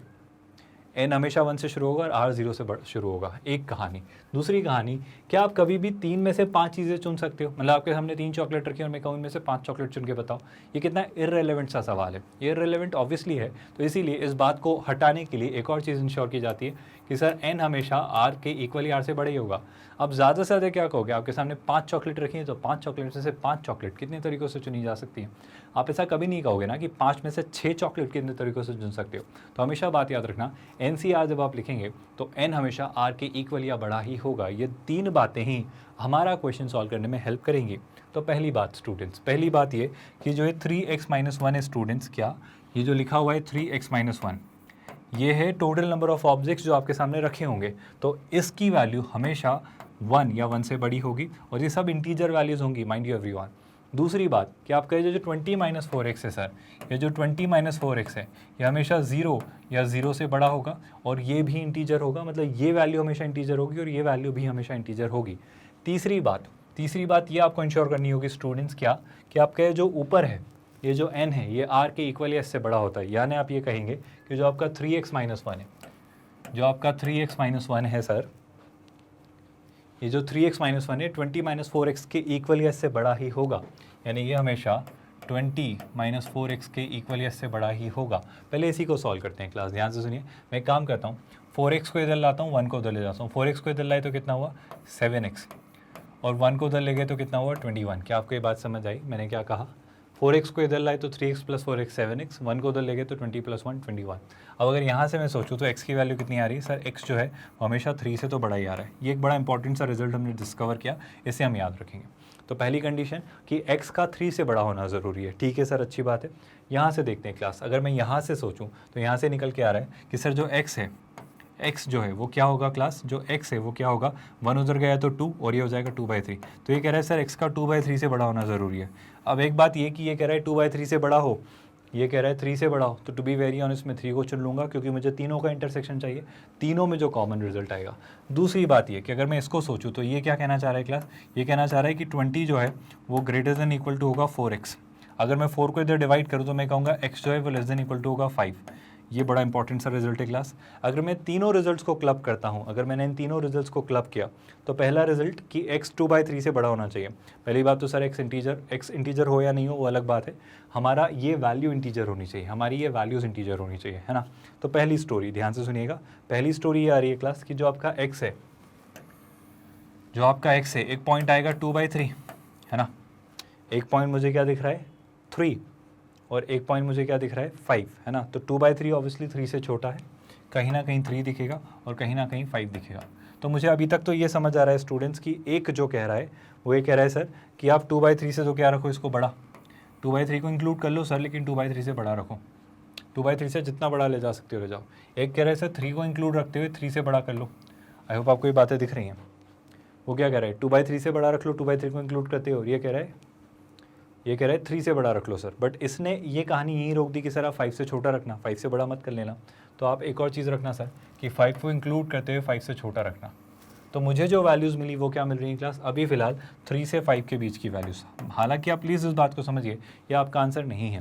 ये आपका आंसर इसलिए नहीं है क्योंकि 3 से 5 के बीच में जब मैं वैल्यूज़ रखूँगा, ये किसकी वैल्यूज़ हैं स्टूडेंट्स? ये x की वैल्यूज़ है। जब आप x की वैल्यूज़ रखेंगे तो आपको ये इंश्योर करना पड़ेगा कि 3x-1 और 20-4x इंटीजर्स हों। क्या आपको ये बात समझ आ रही है? मुझे इंश्योर करना पड़ेगा कि 3x-1 और 20-4x इंटीजर हों। तो क्या आप ऐसा सोच सकते हैं? दिमाग लगाकर सोच के बताइए। 2 कंडीशंस क्लास। ऑब्वियसली ये तो हमारा डेफिनेटली आंसर हो सकता है, लेकिन इसमें 2 कंडीशंस हैं क्लास। क्या कि 3x-1 और आपका 20 माइनस 4x, ये दोनों बातें इंटीजर हों, ज़रा सोच के बताइए कि ये दोनों बातें कब ट्रू होंगी। हम कहाँ पर हैं, 3x माइनस 1 और 20 माइनस 4x। मैं ये चाहता हूँ कि दोनों वैल्यूज़ इंटीजर हों। बाय द वे x की वैल्यूज़ आप कहाँ से कहाँ तक ले सकते हो, डेफिनेटली सर x 3 से 5 के बीच अलाउड है, बशर्ते कि ये सारी वैल्यूज़ इंटीजर हैं। तो क्या आप सोच सकते हैं कि सर कैसे सोचेंगे x की सिर्फ वो सारी वैल्यूज़ जिन पर ये इंटीजर हो। ज़रा ट्राई करिए, मैं चाहूँगा कि आप यहाँ पर खुद से वर्कआउट करें। हमने ऑलमोस्ट ये क्वेश्चन सॉल्व कर लिया, इसका फाइनल पार्ट आपको सोचना है। एक बार खुद से ट्राई करेंगे स्टूडेंट्स। क्या आप सोच पाए कि आप बस x की इंटीग्रल वैल्यूज़ ट्राई करिए और यहाँ भी इंटीग्रल वैल्यूज़ आती जाएंगी। जैसे अगर मैं x की वैल्यू 3 ट्राई करता हूँ तो ये क्या हो जाएगा, 3 इंटू 3 माइनस 1 यानी क्या हो जाएगा 9 माइनस 1 यानी 8। ये हो जाएगा 20 माइनस 4 इंटू 3 12, तो ये 20 माइनस 12 यानी 8, ऐसे 4 और ऐसे 5 ट्राई कर लीजिए। तो 3 4 5 वो इंटीग्रल वैल्यूज़ होंगी जिनको यहाँ मल्टीप्लाई करके आप सब्ट्रैक्ट करेंगे तो इंटीजर्स ही बनेंगे। तो फाइनली आप कंक्लूड करेंगे कि आप x की वैल्यूज़ 3 से बीच के 5 के सारे नंबर्स नहीं लेंगे, आप x की वैल्यूज़ 3 और 5 के बीच के सारे इंटीग्रल वैल्यूज़ लेंगे। यानी अगर इसकी मुझसे कोई डोमेन पूछता है तो बेशक x 3 से 5 के बीच हो सकता है, लेकिन आपको इंश्योर करना पड़ेगा कि कुछ भी मतलब सोचो 3.2 नहीं ले सकते, 3.2 लेते ही गड़बड़ हो जाएंगी चीज़ें ना, क्योंकि 3.2 लिया तो 3 इंटू 3.2 माइनस 1 फ्रैक्शन वैल्यू, यहाँ पे हमें इंटीजर चाहिए।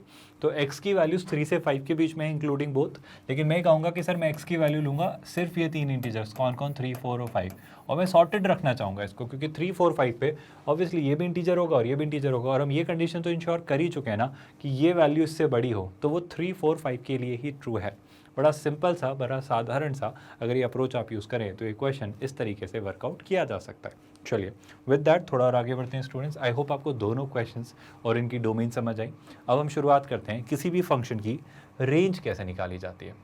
आई होप हमने डोमेन पे काफ़ी वैरायटी ऑफ क्वेश्चंस ट्राई किए और आपकी डोमेन की एक अच्छी अंडरस्टैंडिंग डेवलप हो चुकी है। चिंता मत करिए, डीपीपी में और क्वेश्चंस करेंगे तो और अच्छी अंडरस्टैंडिंग हम डेवलप करेंगे डोमेन की, राइट।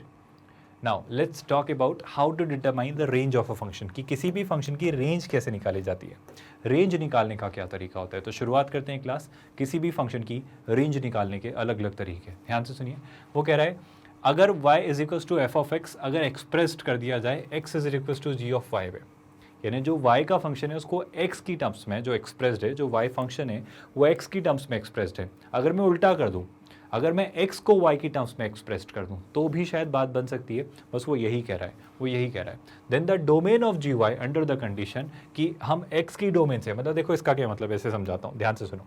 मतलब एक एक्सप्रेशन है, जैसे कि लिख दिया y is equals to let's say x plus 3, है ना, मान लो बस ऐसे एक एग्जाम्पल दे रहा हूँ, है ना। तो y is equals to x plus 3 आपने कंडीशन लिख दी है ना। लेट्स से मैं इसके ऊपर अंडर रूट भी लगा देता हूँ, है ना, ऐसा कुछ। अब सुनो, ये एक फंक्शन है सर, अभी ये एक फंक्शन है, अब इसको उल्टा कर देते हैं। उल्टा क्या कर देते हैं, उल्टा कर देते हैं कि अभी y x की टर्म्स में एक्सप्रेस्ड है, अब उल्टा करते हैं। तो उल्टा क्या करता हूँ, पहले स्क्वायर करता हूँ, तो ये हो जाता है y square is equals to x plus 3, फिर मैं इस 3 को इधर ले जाता हूँ तो y square minus 3 is equals to x. तो सर अब ये सोच के देखो कि x प्लस 3, यहाँ पे सोचो स्टूडेंट्स, यहाँ पे क्या था, यहाँ पे किसके लिए डिफाइन था। अगर इस फंक्शन की मैं डोमेन निकालूँ तो इस फंक्शन की डोमेन क्या हो रही थी सर, इस फंक्शन में अंडर रूट के अंदर था ये, यानी x प्लस 3 क्या नहीं होना चाहिए था सर, x प्लस 3 जो था वो नेगेटिव नहीं होना चाहिए, वो ग्रेटर देन इक्वल टू 0 होना चाहिए। तो x क्या होना चाहिए सर, x हमेशा माइनस 3 से बड़ा होना चाहिए। आपको बात समझ आ रही है सर, x हमेशा माइनस 3 से बड़ा होना चाहिए। तो सोच के देखो, मैं यहाँ पे कैसे सोचूं कि x हमेशा माइनस 3 से बड़ा होगा।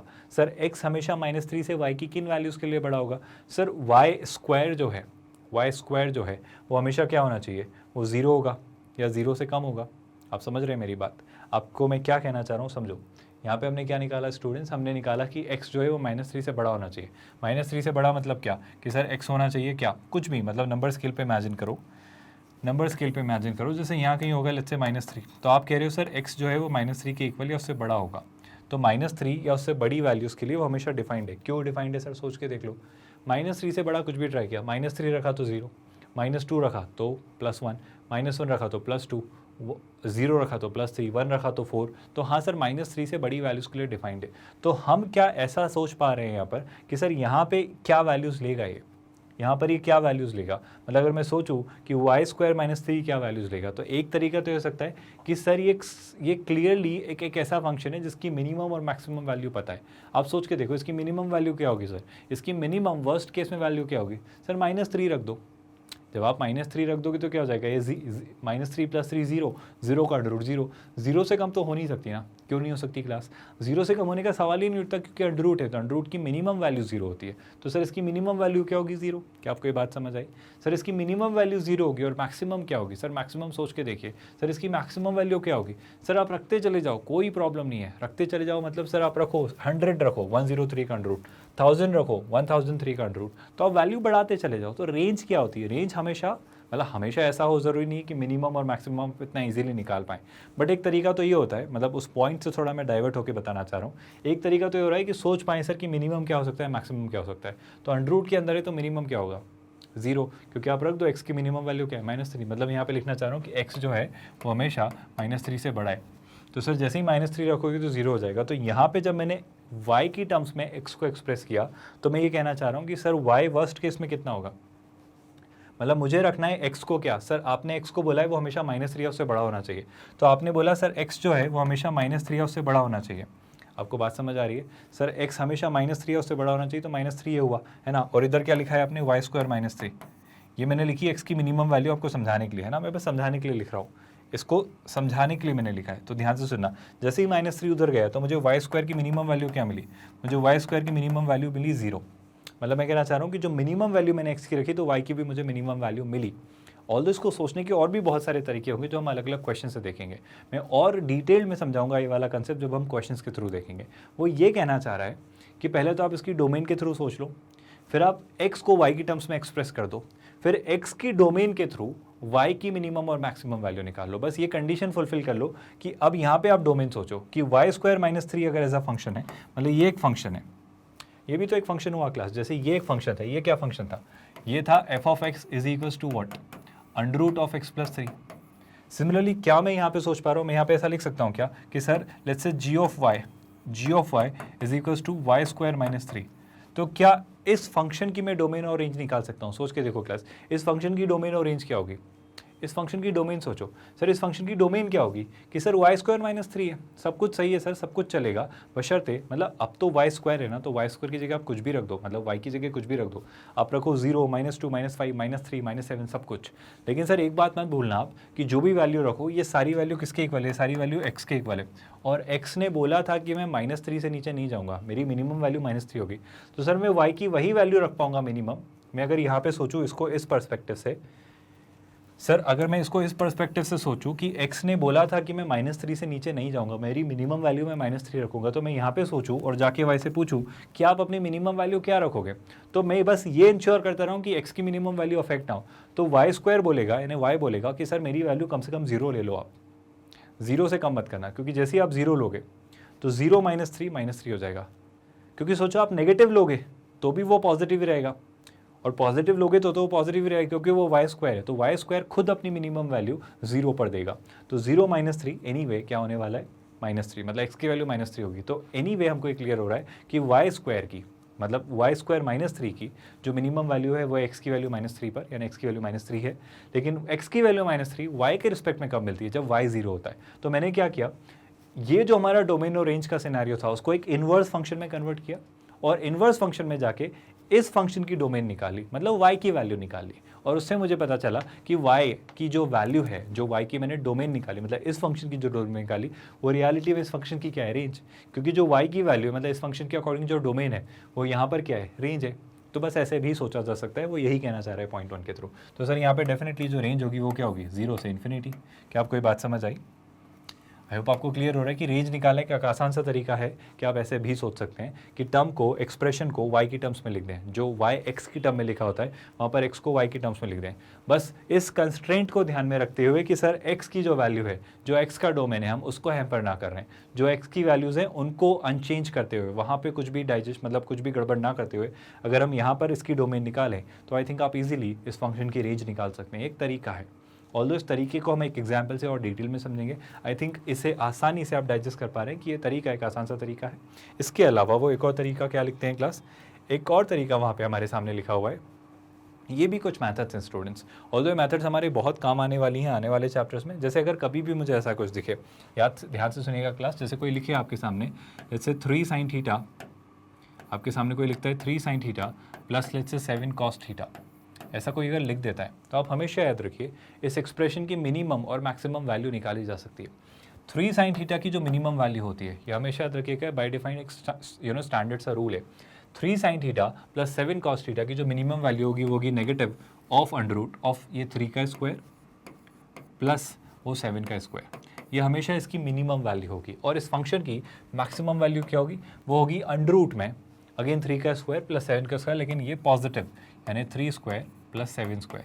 मतलब मैं आपसे क्या कहना चाह रहा हूँ, ध्यान से सुनिए, 3 स्क्वायर होता है 9, 7 स्क्वायर होता है 49, और 49 प्लस 9 कितना होता है क्लास, 58 आई थिंक, बिल्कुल सही, 9 प्लस 49 यानी 58। तो ये हो जाएगा अंडर रूट 58 और ये हो जाएगा कहाँ तक, प्लस 58 तक, प्लस अंडर रूट 58 तक। किसकी value students, value of 3 sine theta plus 7 cos theta. इस बात को हमेशा याद रखिएगा स्टूडेंट्स, ये बड़ी इंपॉर्टेंट सी बात है। इंपॉर्टेंट बात क्या है यहाँ पर, फाइनल रिजल्ट जो निकल के आ रहा है वो ये, इससे बहुत डायरेक्टली और इनडायरेक्टली एग्जाम में पूछा जाता है। इस रिजल्ट को प्लीज़ याद रखिएगा, रिजल्ट हमेशा याद रखिएगा कि अगर आपके सामने लिखा है ए साइन थीटा, बशर्ते ये बातें याद रखिएगा कि ये थीटा सेम हो, मतलब यहाँ पर जो थीटा है वही यहाँ पर थीटा है। मतलब अगर ये थीटा अलग अलग है तो आप फिर ये प्रॉपर्टी मत लगाना। मतलब कंडीशन अगर आप लिख रहे हो a sine theta plus b cos theta, तो ये थीटा सेम होना चाहिए, राइट।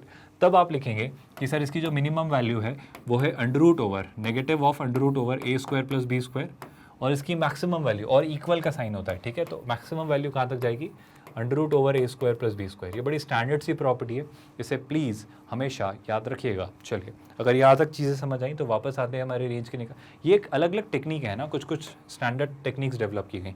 सिमिलरली कुछ और भी फॉर्मूले हैं, या आई थिंक अभी हम अवॉइड कर सकते हैं, जब हम ट्रिग्नोमेट्री पढ़ेंगे तब हम डिटेल में डिस्कस करेंगे, क्योंकि अगर मैं इसके अंदर गया तो फिर हमको बहुत डिटेल में चीज़ें पढ़नी पड़ेंगी। बस इतना याद रख लीजिए कि कभी भी कुछ साइन की कोई इवन पावर और कॉस की कोई इवन पावर देता है, एंगल हमेशा सेम होना चाहिए, है ना, एंगल हमेशा सेम होना चाहिए।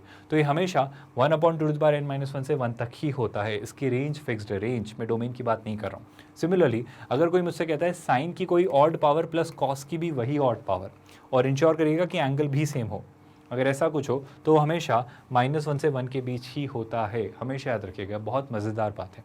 इसके अलावा एक और बात क्लास, ये तो बड़ी सिंपल सी बात है, बाउंडेड कर्व है, तो साइन एक्स हमेशा -1 से 1 के बीच और कॉस एक्स भी -1 से 1 के बीच। ये बाउंडेड कर्व्स के बारे में तो आई होप हम जानते ही हैं कि ये कैसे बिहेव करते हैं।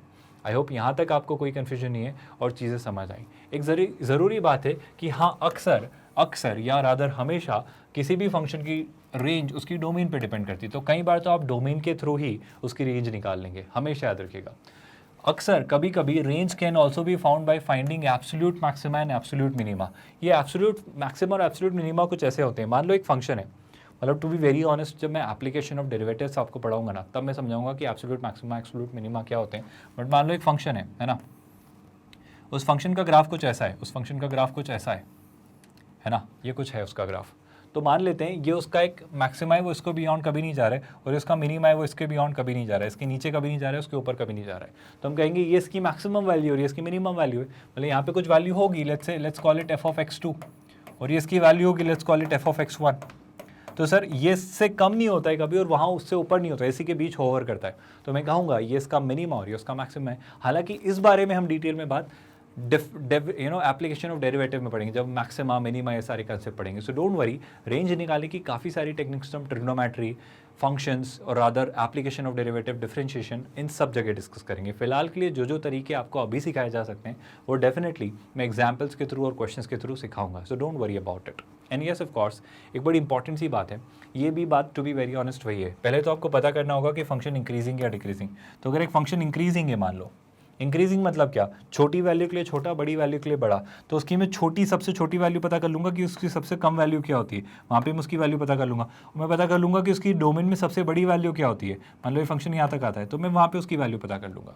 मैं क्या कहना चाह रहा हूँ स्टूडेंट्स, बड़ी आसान सी बात कह रहा हूँ कि मान लो मुझे किसी फंक्शन की डोमेन पता है, किसी फंक्शन की मुझे डोमेन पता है, किसी फंक्शन की डोमेन पता है कि सर वो लेट्स से इस पॉइंट से, मतलब ये कोई पॉइंट होगा, लेट्स से ये कोई पॉइंट होगा ए और ये कोई पॉइंट होगा बी। अब पहली बात किसी ने कह दिया है कि इंक्रीजिंग फंक्शन, इंक्रीजिंग मतलब ये लेट्स से ऐसे ही कुछ जा रहा है, ये हमेशा बढ़ते ही रहता है ना, एक इंक्रीजिंग फंक्शन है। तो मैं कहूँगा सर अगर ये एक इंक्रीजिंग फंक्शन है तो इसकी मिनिमम वैल्यू इसकी डोमेन के मिनिमम पे होगी और इसकी मैक्सिमम वैल्यू इसके डोमेन के मैक्सिमम पे होगी।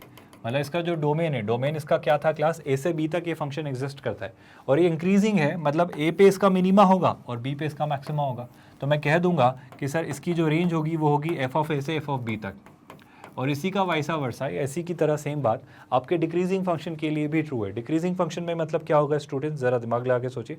मान लो एक डिक्रीजिंग फंक्शन है, टू बी वेरी ऑनेस्ट, बहुत स्पेसिफिकली कहूँ ना, ये कंसेप्ट भी हम एप्लीकेशन ऑफ डेरिवेटिव में डिटेल में पढ़ेंगे कि इंक्रीजिंग फंक्शन क्या होता है, डिक्रीजिंग क्या होता है, मोनोटोनिकली इंक्रीजिंग क्या होता है, मोनोटोनिकली डिक्रीजिंग क्या होता है, local maxima, local minima, global maxima, global minima, ये सारी बातें तब बताऊंगा। तब मैं वापस रिकॉल करवाऊंगा कि देखो ऐसे भी रेंज निकाली जा सकती है।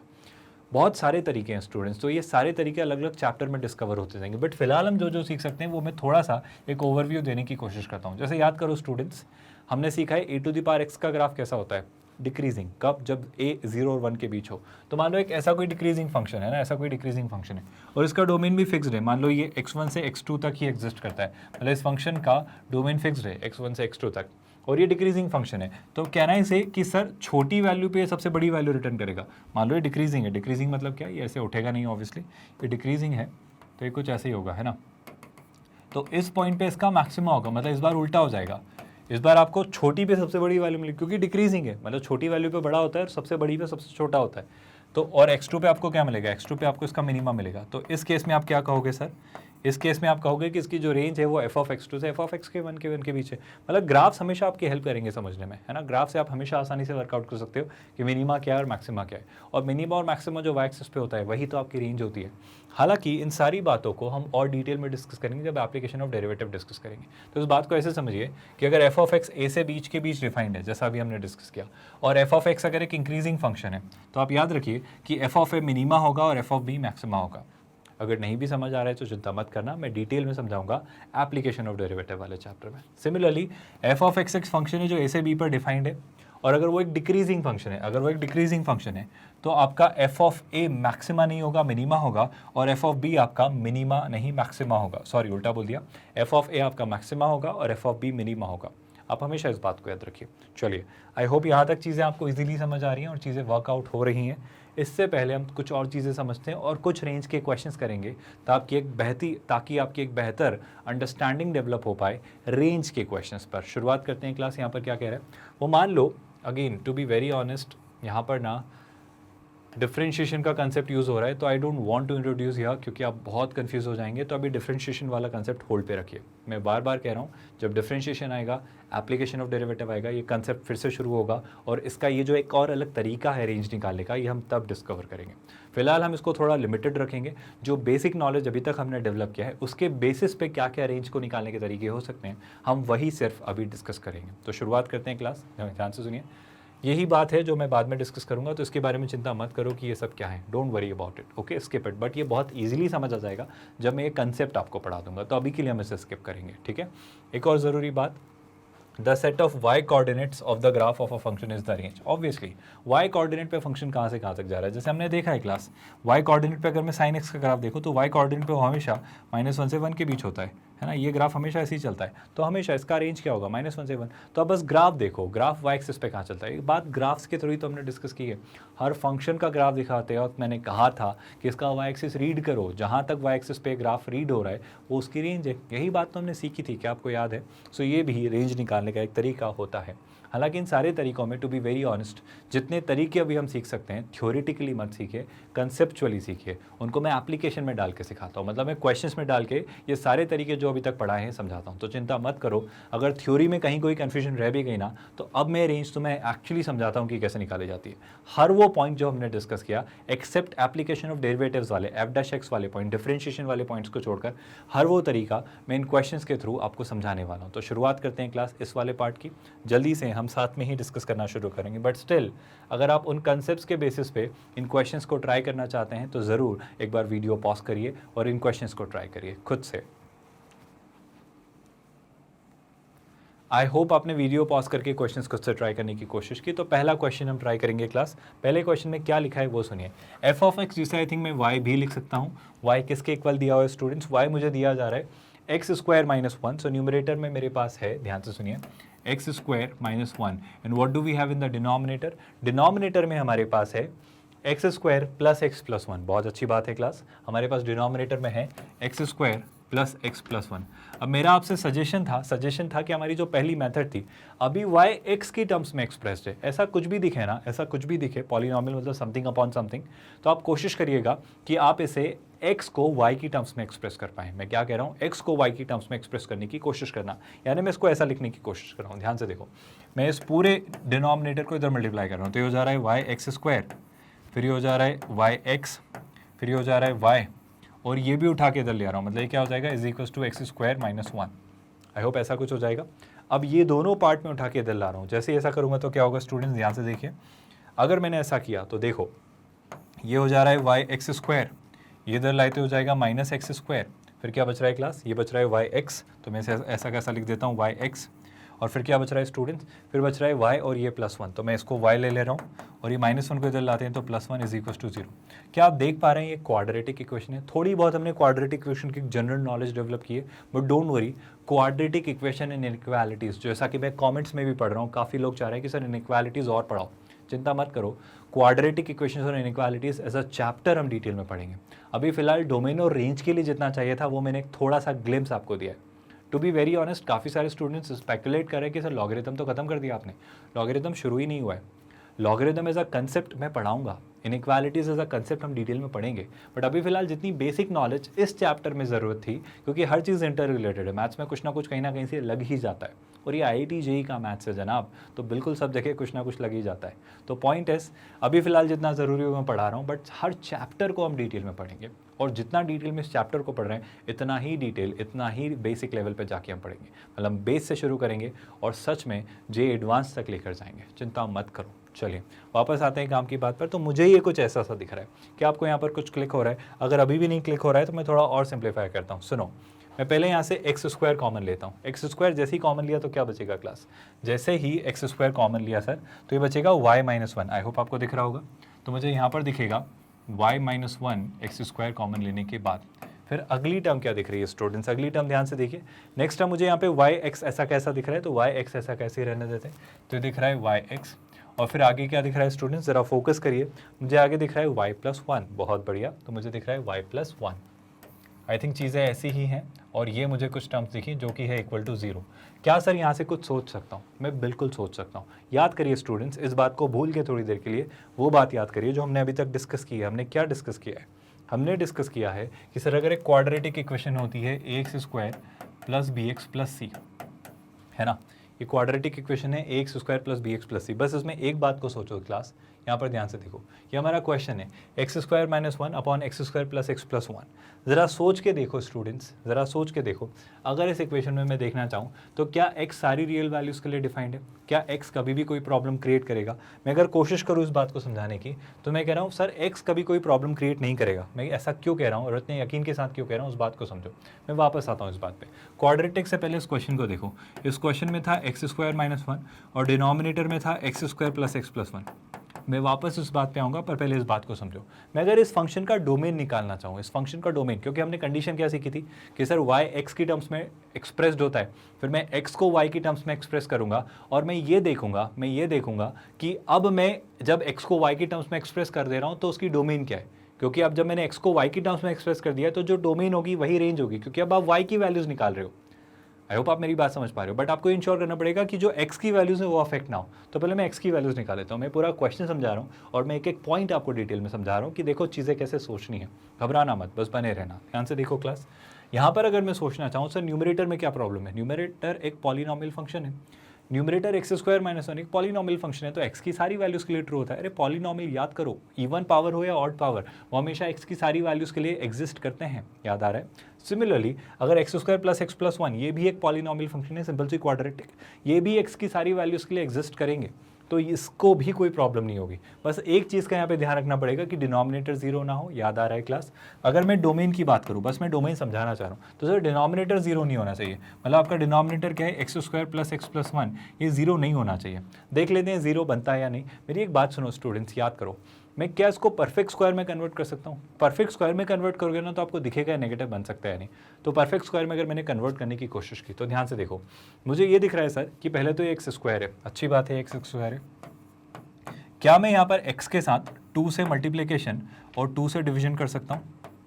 देखो मैंने x को कुछ नहीं किया, मैंने x को x ही रखा है, बस x को 2 से मल्टीप्लाई और 2 से डिवाइड किया है। मैं ऐसा इसलिए कर रहा हूँ क्योंकि मुझे एक फॉर्मूला बनता हुआ दिखना है। मुझे फॉर्मूला दिख रहा है कि मैं इसको a स्क्वायर यहाँ पे प्लस 2ab बना रहा हूँ। तो जब 2ab बना रहे हो तो सर ये b है, तो आपको b स्क्वायर भी तो चाहिए। जब आपको b स्क्वायर चाहिए तो b स्क्वायर कैसे बनेगा क्लास? b स्क्वायर के लिए मुझे यहाँ पे 1/2 का स्क्वायर ऐड करना पड़ेगा। सर अगर आपने 1/2 का स्क्वायर ऐड कर दिया तो आपकी मर्जी थोड़ी चलेगी। आप 1/2 का स्क्वायर ऐसे अपनी मर्जी से ऐड थोड़ी कर सकते हो, तो आपको ऑब्वियसली 1/2 का स्क्वायर सब्ट्रैक्ट भी करना पड़ेगा। तो अभी तक मैंने इक्वेशन में कोई चेंजेस नहीं किए, बस इस +1 को और एडजस्ट कर दो। आप यहाँ पे +1 और लिख दो। क्या आपको बात समझ आई? मैं क्या कह रहा हूँ, ध्यान से सुनो। मैं बड़ी आसान सी बात कह रहा हूँ, मैंने इक्वेशन में कोई चेंज नहीं किया। आप समझो, आपने बस ये कर दिया है सर कि यहाँ पे इस इक्वेशन को परफेक्ट स्क्वायर में कन्वर्ट करने के लिए आपने फॉर्मूला यूज़ कर लिया।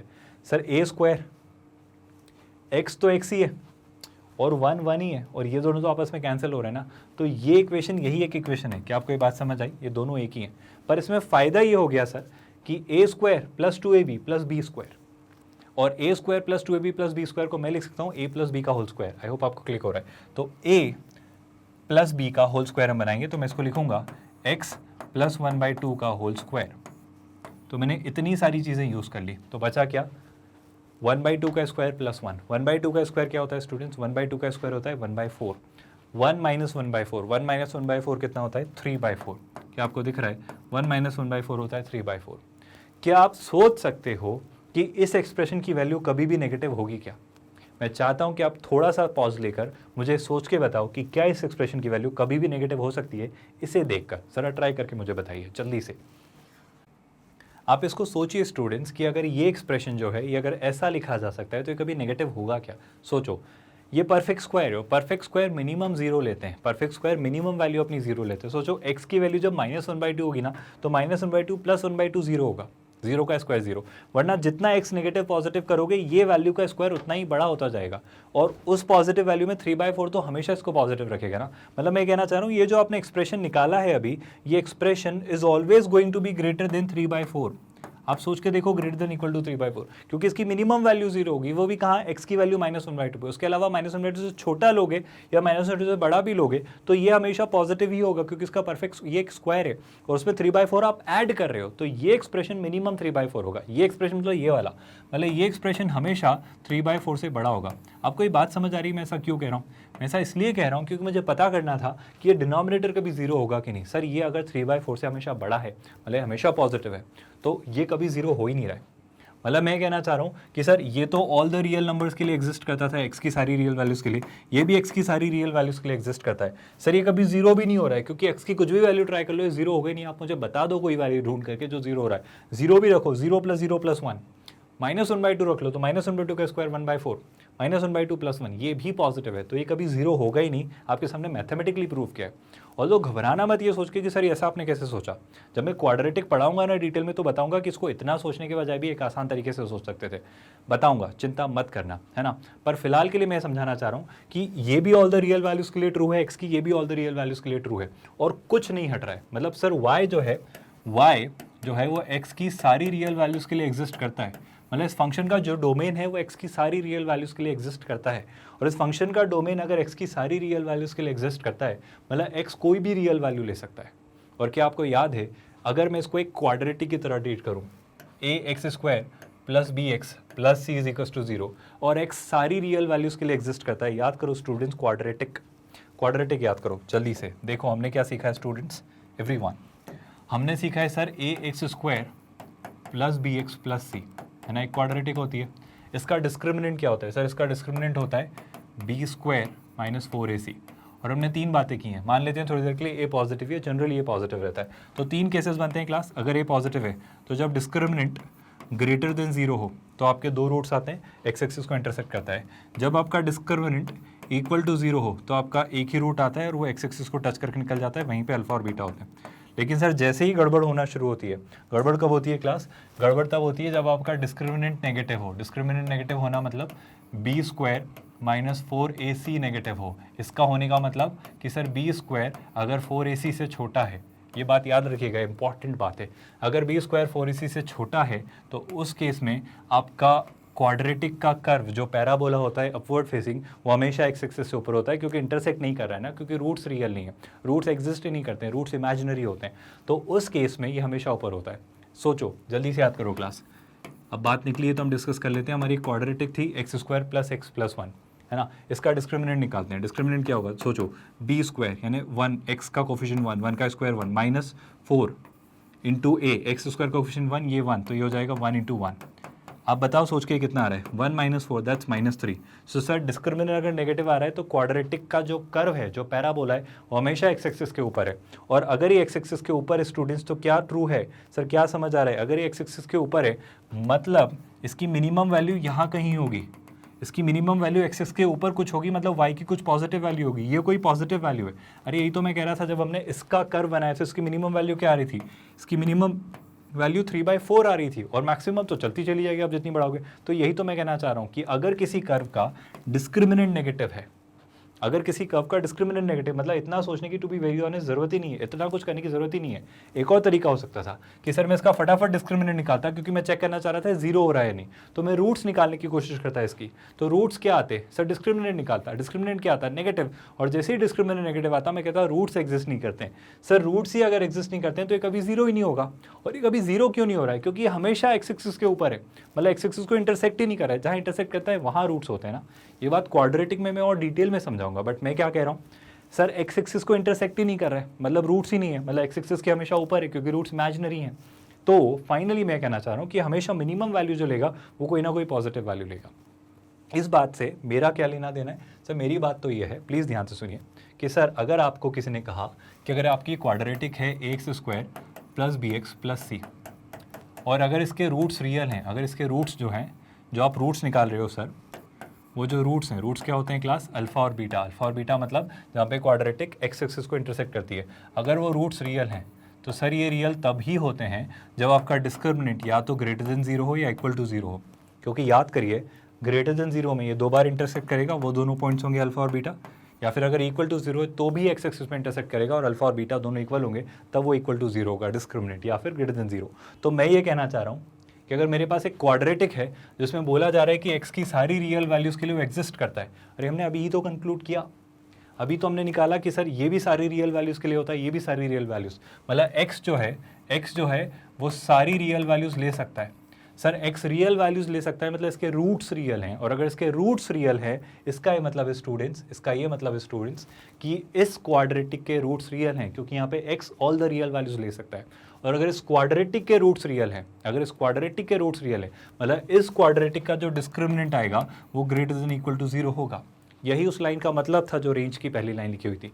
उस लाइन में ये लिखा हुआ था कि y जब x की टर्म्स में एक्सप्रेस्ड होता है तो x कुछ डोमेन लेता है, उस डोमेन को ध्यान में रखना, फिर x को y की टर्म्स में एक्सप्रेस करना और उस एक्सप्रेशन की डोमेन निकालना। जब x को y की टर्म्स में एक्सप्रेस कर दोगे तो अब जो डोमेन निकालोगे वो y की वैल्यूज आएंगी, तो इनडायरेक्टली आप रेंज ही तो निकाल रहे हो। लेकिन ये निकालते वक्त आप ये इंश्योर करना कि आप x की डोमेन से छेड़छाड़ नहीं कर रहे हो, जो x की वैल्यूज है उनसे छेड़छाड़ नहीं कर रहे हो। तो हम पहले ही चेक कर चुके हैं कि x तो सारी रियल वैल्यूज पर ट्रू है, तो x कोई प्रॉब्लम नहीं करेगा। बट जब मैंने y को x की टर्म्स में एक्सप्रेस करने की कोशिश की तो बहुत अच्छे से मैं स्प्लिट नहीं कर पाया, बट वो करने की कोशिश में हमने इसे क्वाड्रेटिक बना दिया। और क्वाड्रेटिक में मुझे ये पता चला कि सर x जो था वो ऑल द रियल वैल्यूज के लिए ट्रू था, मतलब x कोई भी रियल वैल्यू ले सकता है, और अगर x कोई भी रियल वैल्यू ले सकता है मतलब इस क्वाड्रेटिक के रूट्स रियल हैं। x कोई भी वैल्यू ले रहे तो क्वाड्रेटिक x में है ना, वेरिएबल x है, और अगर क्वाड्रेटिक के रूट्स रियल है मतलब मैं ये कहना चाह रहा हूँ कि इसका discriminant greater than equal to zero होगा, क्योंकि क्वाड्रेटिक के रूट्स रियल कब होते हैं, जब डिस्क्रिमिनेंट या तो ग्रेटर देन जीरो हो या इक्वल टू जीरो। मैं उसको फाइनली क्या कह सकता हूँ, greater than equal to zero. अब रूट्स की बात निकली है तो डिस्क्रिमिनेंट कैसे निकालेंगे स्टूडेंट्स, डिस्क्रिमिनेंट के बारे में सोचो, बी स्क्वायर। नाउ बी क्या है, आई होप आप कंपेयर कर पा रहे हो। अगर मैं क्वाड्रेटिक से कंपेयर करूँ तो ये होता है एक्स स्क्वायर, ये होता है बी एक्स और ये होता है सी। तो ए क्या होगा, पूरा वाई माइनस वन, बी क्या होगा y, और c क्या होगा स्टूडेंट्स y प्लस वन, क्योंकि क्वाड्रेटिक किस में, एक्स स्क्वायर x में। तो मैं फाइनली कंक्लूड करूँ b square minus four a c. So b square मतलब मैं कैपिटल में लिख देता हूँ b square minus four a c, है ना, और ये greater than equal to zero होना चाहिए। What is b square students, b square यानी ये क्या होना चाहिए, ये होना चाहिए। ध्यान से सुनिएगा। बाय द वे बस एक और बात का ध्यान रखना, बड़ी आसान सी बात है, चलो उस बात पे हम बाद में आएंगे, फिलहाल अभी इतना ही बताता हूँ वरना और कंफ्यूज हो जाओगे। तो डिस्क्रिमिनेंट बी स्क्वायर मतलब y का स्क्वायर, तो कितना हो जाएगा y square minus four. What is a students, a is y minus one, so हो जाएगा y minus one. And what is c student, c is y plus one, so this is going to be y plus one. And this should be greater than equal to 0। I hope ये बातें आपको बहुत confuse नहीं कर रही है और ये बातें आपको आसानी से ईजिली समझ आ रही हैं। So this is how our expression looks like, है ना। मैं इसे थोड़ा और आगे बढ़ाता हूँ, ध्यान से सुनिए क्लास। मैं अगर इसे थोड़ा और आगे बढ़ाता हूँ तो मुझे क्या दिख रहा है, y square minus 4ac, b square minus 4ac, so y square minus 4a और c। आई थिंक चीज़ें क्लियर है, ये आपका पूरा c था, राइट। अब अगर मैं इसे फाइनली सिंप्लीफाई करूँ तो मुझे क्या दिख रहा है उस तरफ, मुझे दिख रहा है, एक बार इसे लिख लेते हैं, वाई स्क्वायर माइनस 4a जो था आपका वो था I think y plus 1, y plus 1 basically c था, और a जो था वो था आई थिंक y माइनस 1, कोई फर्क नहीं पड़ता। And this I want to be greater than equal to 0, मतलब वो चेंज कर दिया मैंने, आई थिंक, है ना। एक बार चेक कर लेते हैं, y square minus 4 y minus 1 y plus 1, बिल्कुल सही, और ये चाहिए मुझे ग्रेटर देन इक्वल टू 0। क्या आप यहाँ से सोच के मुझे बता सकते हो, अगेन अगर कुछ ना कुछ मैं दिमाग लगाऊं तो फाइनली मैं y की कुछ वैल्यूज़ फिगर आउट कर लूँगा। मतलब मैं एक फंक्शन सॉल्व कर रहा हूँ जिसमें वो y की वैल्यूज़ निकाल ले रहा हूँ, मतलब मैं इस फंक्शन की डोमेन निकाल रहा हूँ। अगर इस फंक्शन की डोमेन निकाल रहा हूँ जिसका वेरिएबल y है, मतलब एक ऐसे फंक्शन में पहुँच जाऊँगा जिसमें y x की टर्म्स में एक्सप्रेस था, तो अगर इसका डोमेन निकाल लूँगा तो मुझे उसकी रेंज मिल जाएगी, क्योंकि y ही तो रेंज होती है। बस इतना सा पता करना है, मैं आपको यहीं पे बताना चाह रहा हूँ कि यहाँ से सोचो। तो जल्दी से एक पॉज लो और मुझे बताओ कि क्या यहाँ से कर सकते हैं और कैसे आंसर निकाल सकते हैं। So pause this video right now. मैंने काफ़ी हद तक आपको कहीं काफ़ी दूर तक पहुँचा दिया है, बट मैं चाहता हूँ कि मैं पूरा सॉल्व करूँ उससे पहले आप यहाँ से थोड़ा सा ट्राई करें, क्योंकि यहाँ के बाद की चीज़ें आपको कई बार बताई गई हैं। तो एक बार खुद से ट्राई करिए, होता है नहीं होता है वो अलग बात है, मैं बेशक आपको करवाऊँगा, पर पहले आप प्लीज़ खुद से ट्राई करिए। आई होप आपने सोचने की कोशिश की। अगर कुछ नहीं निकल पाता है तो साथ में देखिए, जल्दी से देखेंगे कि क्या करना होगा या क्या करना है। सिंप्लीफाई करते हैं क्लास। तो मुझे दिख रहा है y square minus a plus b a minus b, यानी a square minus b square, तो 4 से भी मल्टीप्लाई कर देते हैं तो हो जाएगा 4 वाई स्क्वायर माइनस 4, मतलब ये हो जाएगा plus 4 to be very honest, क्योंकि ये हो जाएगा वाई स्क्वायर माइनस 1, 4 से माइनस 4 से मल्टीप्लाई करेंगे तो माइनस 4 स्क्वायर, और माइनस 1 को माइनस 4 से मल्टीप्लाई करेंगे तो प्लस 4, और ये हो जा रहा है ग्रेटर देन इक्वल टू 0। क्या मैं इसको फैक्टराइज कर सकता हूँ? देखो कैसे, y square minus 4 y square, तो कितना हो जाएगा minus 3 y square plus 4 is greater than equal to 0, है ना। एक और चीज़ सोचिएगा क्लास, मैं नेगेटिव साइन कॉमन ले लेता हूँ, तो जैसे नेगेटिव साइन कॉमन लिया तो हो जाएगा 3 y square minus 4 is greater than equal to 0। मैं इस पूरे को 3 से डिवाइड कर देता हूँ, जैसे ही 3 से डिवाइड किया तो क्या हो जाएगा क्लास, ये हो जाएगा y square minus 4/3 is greater than equal to 0। बहुत ध्यान से सुनना, क्वेश्चन बड़ा मज़ेदार सा बनने वाला है। वो क्या बोल रहा है, वो बोल रहा है y square minus 4/3 is greater than equal to 0। I think यही कह रहा है वो, y square minus 4/3 is greater than equal to 0। मैं एक काम करता हूँ, इस माइनस 4/3 को कुछ लिख लेता हूँ। क्या लिख सकते हैं क्लास, क्या मैं इसे माइनस 4/3 को 2/√3 का स्क्वायर लिख सकता हूँ? I hope you must have realised कि मैंने ऐसा क्यों किया, क्योंकि अब मैं वेवी कर मेथड के काफ़ी क्लोज हूँ। मुझे क्या दिख रहा है क्लास, मुझे दिख रहा है y प्लस 2/√3। आई होप आपको भी दिख रहा है a square minus b square, a plus b a minus b, तो मैं इसे लिखूंगा अगला y माइनस 2/√3, और मुझे एक्सप्रेशन चाहिए greater than equal to 0। I hope हमने कोई चेंजेस नहीं किया है। बस एक छोटी सा चेंज क्लास कि जब यहाँ पे नेगेटिव साइन से मल्टीप्लाई किया था, मुझे जिस बात का डर था वही गलती। आई होप आप में से काफ़ी सारे लोगों ने नोटिस किया कि ये चीज़ जो थी, जब माइनस साइन से मल्टीप्लाई किया तो ग्रेटर देन इक्वल टू का साइन क्या हो जाएगा class, less than equal to, ये भी less than equal to. I hope आपको क्लिक हुआ। सिमिलरली यहाँ पर भी क्या हो जाएगा, लेस देन इक्वल टू, है ना। ऐसी माइन्यूट सी सिली सी एरर्स आप प्लीज़ अवॉइड करिएगा एग्जाम में, आप ऐसी गलती अवॉइड करें, ऐसा कुछ मत कर आना। So this will be less than equal to, बस let me just verify, greater than था, माइनस साइन कॉमन ले लिया तो 3 वाई स्क्वायर माइनस 4, तो बिल्कुल लेस देन इक्वल टू, तो ये भी हो जाएगा लेस देन इक्वल टू। अब सोचो क्लास, अगेन हम वेवी कर मेथड यूज़ करेंगे। बाय द वे, अगर आपको लग रहा है कि हम आंसर ला चुके हैं, मतलब बस अगली स्टेप में आंसर आ जाएगा, तो अभी 1 मिनट, क्वेश्चन अभी बाकी है, क्वेश्चन अभी खत्म नहीं हुआ है ना। तो मुझे 2 टर्म्स दिख रही है सर, ऑब्वियसली माइनस इन्फिनिटी से एक चंक दिखेगा माइनस 2/√3 का, ये वाला पार्ट, एक दिखेगा माइनस 2/√3 से 2/√3, और एक दिखेगा इन्फिनिटी तक। सिंपल सी बात है क्लास, 0 रख लेते हैं इन दोनों के बीच का, 0 plus something positive, 0 minus something negative, positive into negative is negative, तो ये हो रहा है नेगेटिव।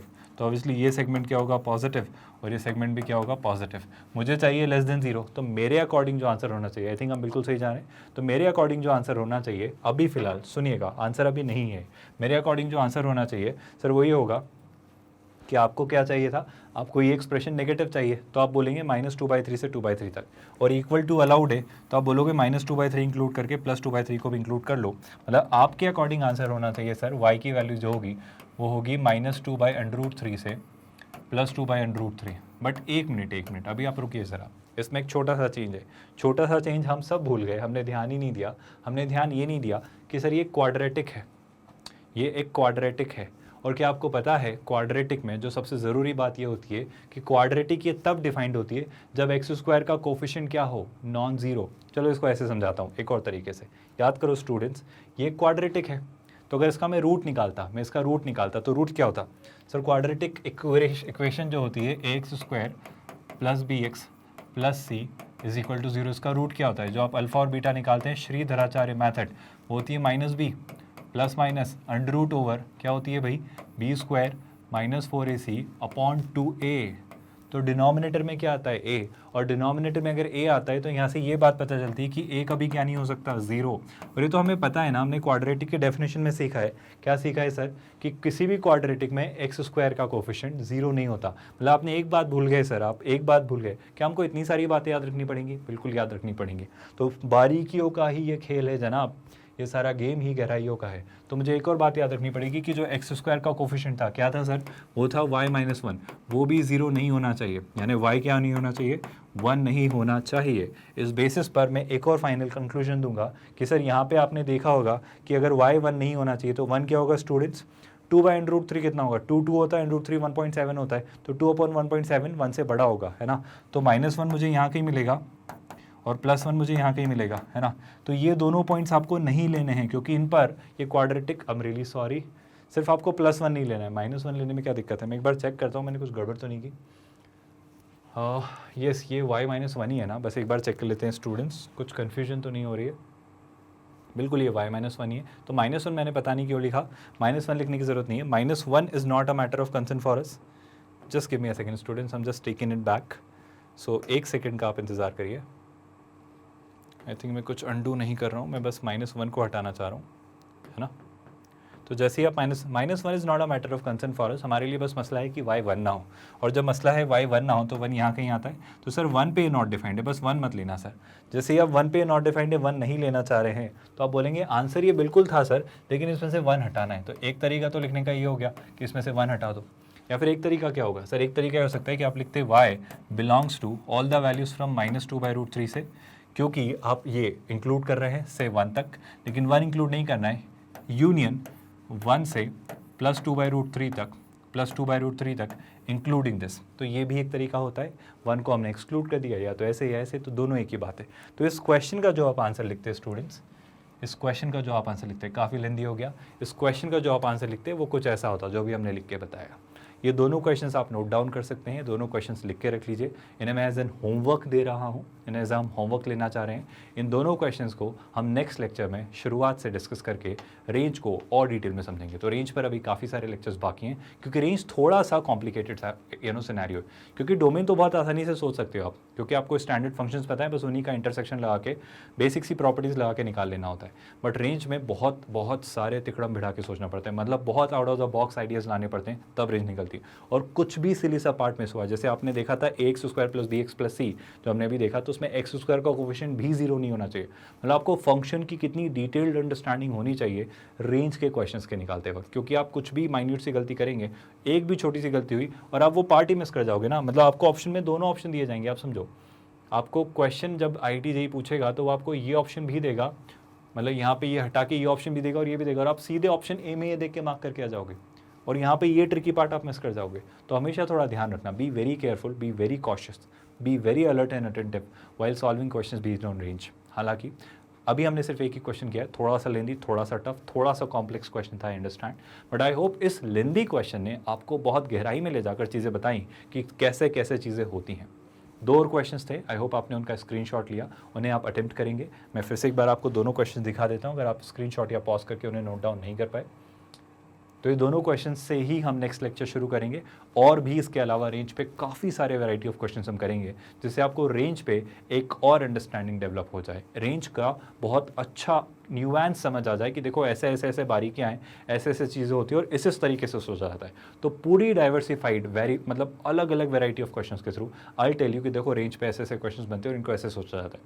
जो चीज़ अभी आपके पार्ट से बाहर है, जैसे डिफरेंशिएशन के थ्रू सोचना, वो हम डिफरेंशिएशन सीख कर वहाँ सीखेंगे। So don't worry, that will also be taken care of. चलिए थोड़ा और आगे बढ़ते हैं स्टूडेंट्स, अगर यहाँ तक चीज़ें समझ आई हैं तो आई होप ये क्वेश्चन में आपने काफ़ी कुछ सीखा और आपको काफ़ी मज़ा आया कि देखो इतनी बारीकी में जाके चीज़ें होती हैं और इतनी सारी चीज़ें मर्ज होके क्वेश्चंस बनते हैं। और ये तो सच में बहुत आसान क्वेश्चन था, to be very honest, but tough इसलिए बन गया होगा क्योंकि आपको लगा होगा कि सर इतने सारे कंसेप्ट यूज़ हो गए, बट कि आपको भी बस कंसेप्ट पता नहीं थे। तो सारे कंसेप्ट एक साथ मर्ज होकर आपको लगा कि हाँ काफ़ी कुछ यूज़ हुआ।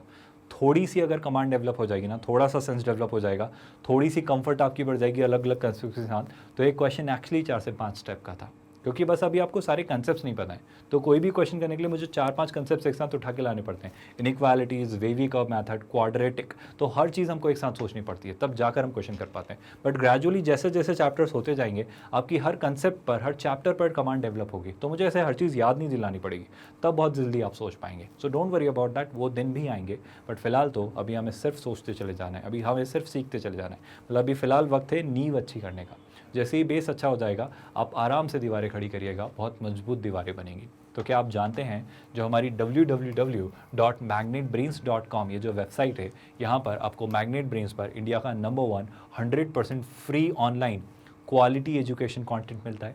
क्या आपको पता है कि हम सारी चीज़ों का कंटेंट आपको हर प्रोग्राम में, हर सेक्टर में, हर सेगमेंट में, हर चीज़ आपको मैग्नेट ब्रेन्स की वेबसाइट या हमारे एप्लीकेशन या यूट्यूब चैनल पर आपको हर चीज़ फ्री ऑफ कॉस्ट प्रोवाइड की जाती है। And yes of course, IIT JEE NEET के लिए there is a separate YouTube channel, magnet brains IIT JEE NEET. वहाँ पर आप ये सारी चीज़ें इसी का एग्जैक्ट रेप्लिका एक्सेस कर सकते हैं, and that too at free of cost. So everything is having no charges, no subscription, it is 0% subscription, so 0 subscription charges, it is absolutely free of cost. And of course please understand, जब आप IIT JEE segment पर click करते हैं, इसके नीचे भी काफ़ी सारे कोर्सेज हैं, नीट, एवरीथिंग इज देयर, है ना। जब आप क्लिक करते हैं तो आपके IIT JEE सेगमेंट की सारी चीज़ें ओपन हो जाती हैं, फिजिक्स, केमिस्ट्री, मैथ्स, और ये सारी चीज़ों में जो भी टॉपिक, जो भी सब्जेक्ट आपको पढ़ना है, वॉच नाउ पर क्लिक करिए, फ्री ऑफ कॉस्ट आप एक्सेस करेंगे सारी चीज़ें वॉच नाउ पर। And of course this is a quality content, है ना, मतलब बहुत मेहनत के साथ बहुत शानदार चीज़ें आपके लिए क्रिएट की जा रही हैं। यहाँ पर जब भी आप किसी सब्जेक्ट में जाएंगे तो सब्जेक्ट में उस सब्जेक्ट के चैप्टर वाइज चीज़ें सेग्रीगेटेड, बहुत ही ऑर्गेनाइज्ड मैनर में रखी होंगी। मतलब पूरे के पूरे चैप्टर, उनकी DPPs के सोल्यूशन, MCQ, PYQ, सब कुछ प्रॉपर्ली आपको मिलता चला जाएगा। हम क्रिएट करते चले जा रहे हैं और ये सब कुछ आपको प्रॉपर्ली मिलता चला जाएगा। आप यहाँ पर क्लिक करिए वॉच नाउ पर, वो लेक्चर यहीं आपके पास, आपके सामने ओपन हो जाएगा। आई होप आप जानते हैं कि ये 100% फ्री एजुकेशन प्लेटफॉर्म है और इंडिया के टॉप टीचर्स आपको यहाँ पढ़ा रहे हैं, right. And yes of course, जब आप वॉच नाउ पर क्लिक करेंगे तो पूरा वीडियो आपके सामने ओपन होगा, उसे फुल स्क्रीन पर आप यहीं देख सकते हैं, या फिर आप चाहें तो आप यूट्यूब पर जाकर भी मैग्नेट ब्रेन्स के IIT JEE नीट चैनल पर ये सारी चीज़ें एक्सेस कर सकते हैं। तो काम की बात बड़ी इंपॉर्टेंट, मैग्नेट ब्रेन्स का IIT JEE नीट चैनल या मैग्नेट ब्रेन्स के सारे प्रोडक्ट्स आपके लिए फ्री ऑफ कॉस्ट अवेलेबल हैं। हम बिलीव करते हैं 100% free online quality education provide करने में। अगर आपको ये वीडियोस पसंद आ रहे हैं, अगर आपको काफ़ी कुछ सीखने को मिल रहा है, अगर आपको सच में बहुत मज़ा आ रहा है और आप एंजॉय कर रहे हैं इस तरह पढ़ना, तो प्लीज़ इन्हें लाइक करिए, so that we feel appreciated कि हाँ सही चीज़ें बन रही हैं। कुछ भी लगता है तो प्लीज़ कमेंट करते रहिए, हम कमेंट्स आपके रेगुलरली चेक करते रहते हैं, और उन अपडेट्स पर जो भी चीज़ें बननी हैं, चैनल को सब्सक्राइब करके रखिए, ताकि जो भी नई चीज़ें आ रही हैं, कुछ भी हो रहा है या जो भी लेक्चर में आपके कमेंट्स को आंसर किया जा रहा है, उनके नोटिफिकेशंस आपको मिलते रहें। And the most important thing, ये जो फ्री ऑनलाइन एजुकेशन, जो ये रिवॉल्यूशन हम लेकर आने की कोशिश कर रहे हैं एजुकेशन में, हर सेक्टर में, हर सेगमेंट में, अगर आपको लगता है कि काफ़ी सारे लोग ऐसे हैं जिससे इस पर्टिकुलर मॉड्यूल को, इस तरह के सारे मॉड्यूल्स को शेयर करके उनकी हेल्प हो सकती है, उनको तक भी ये पहुंचाया जा सकता है, वो भी इसे यूज़ कर सकते हैं, तो प्लीज़ इसे ज़्यादा से ज़्यादा लोगों से शेयर करिए ताकि हर कोई इसे अवेल कर पाए। With that we are calling it a day. Thank you so much.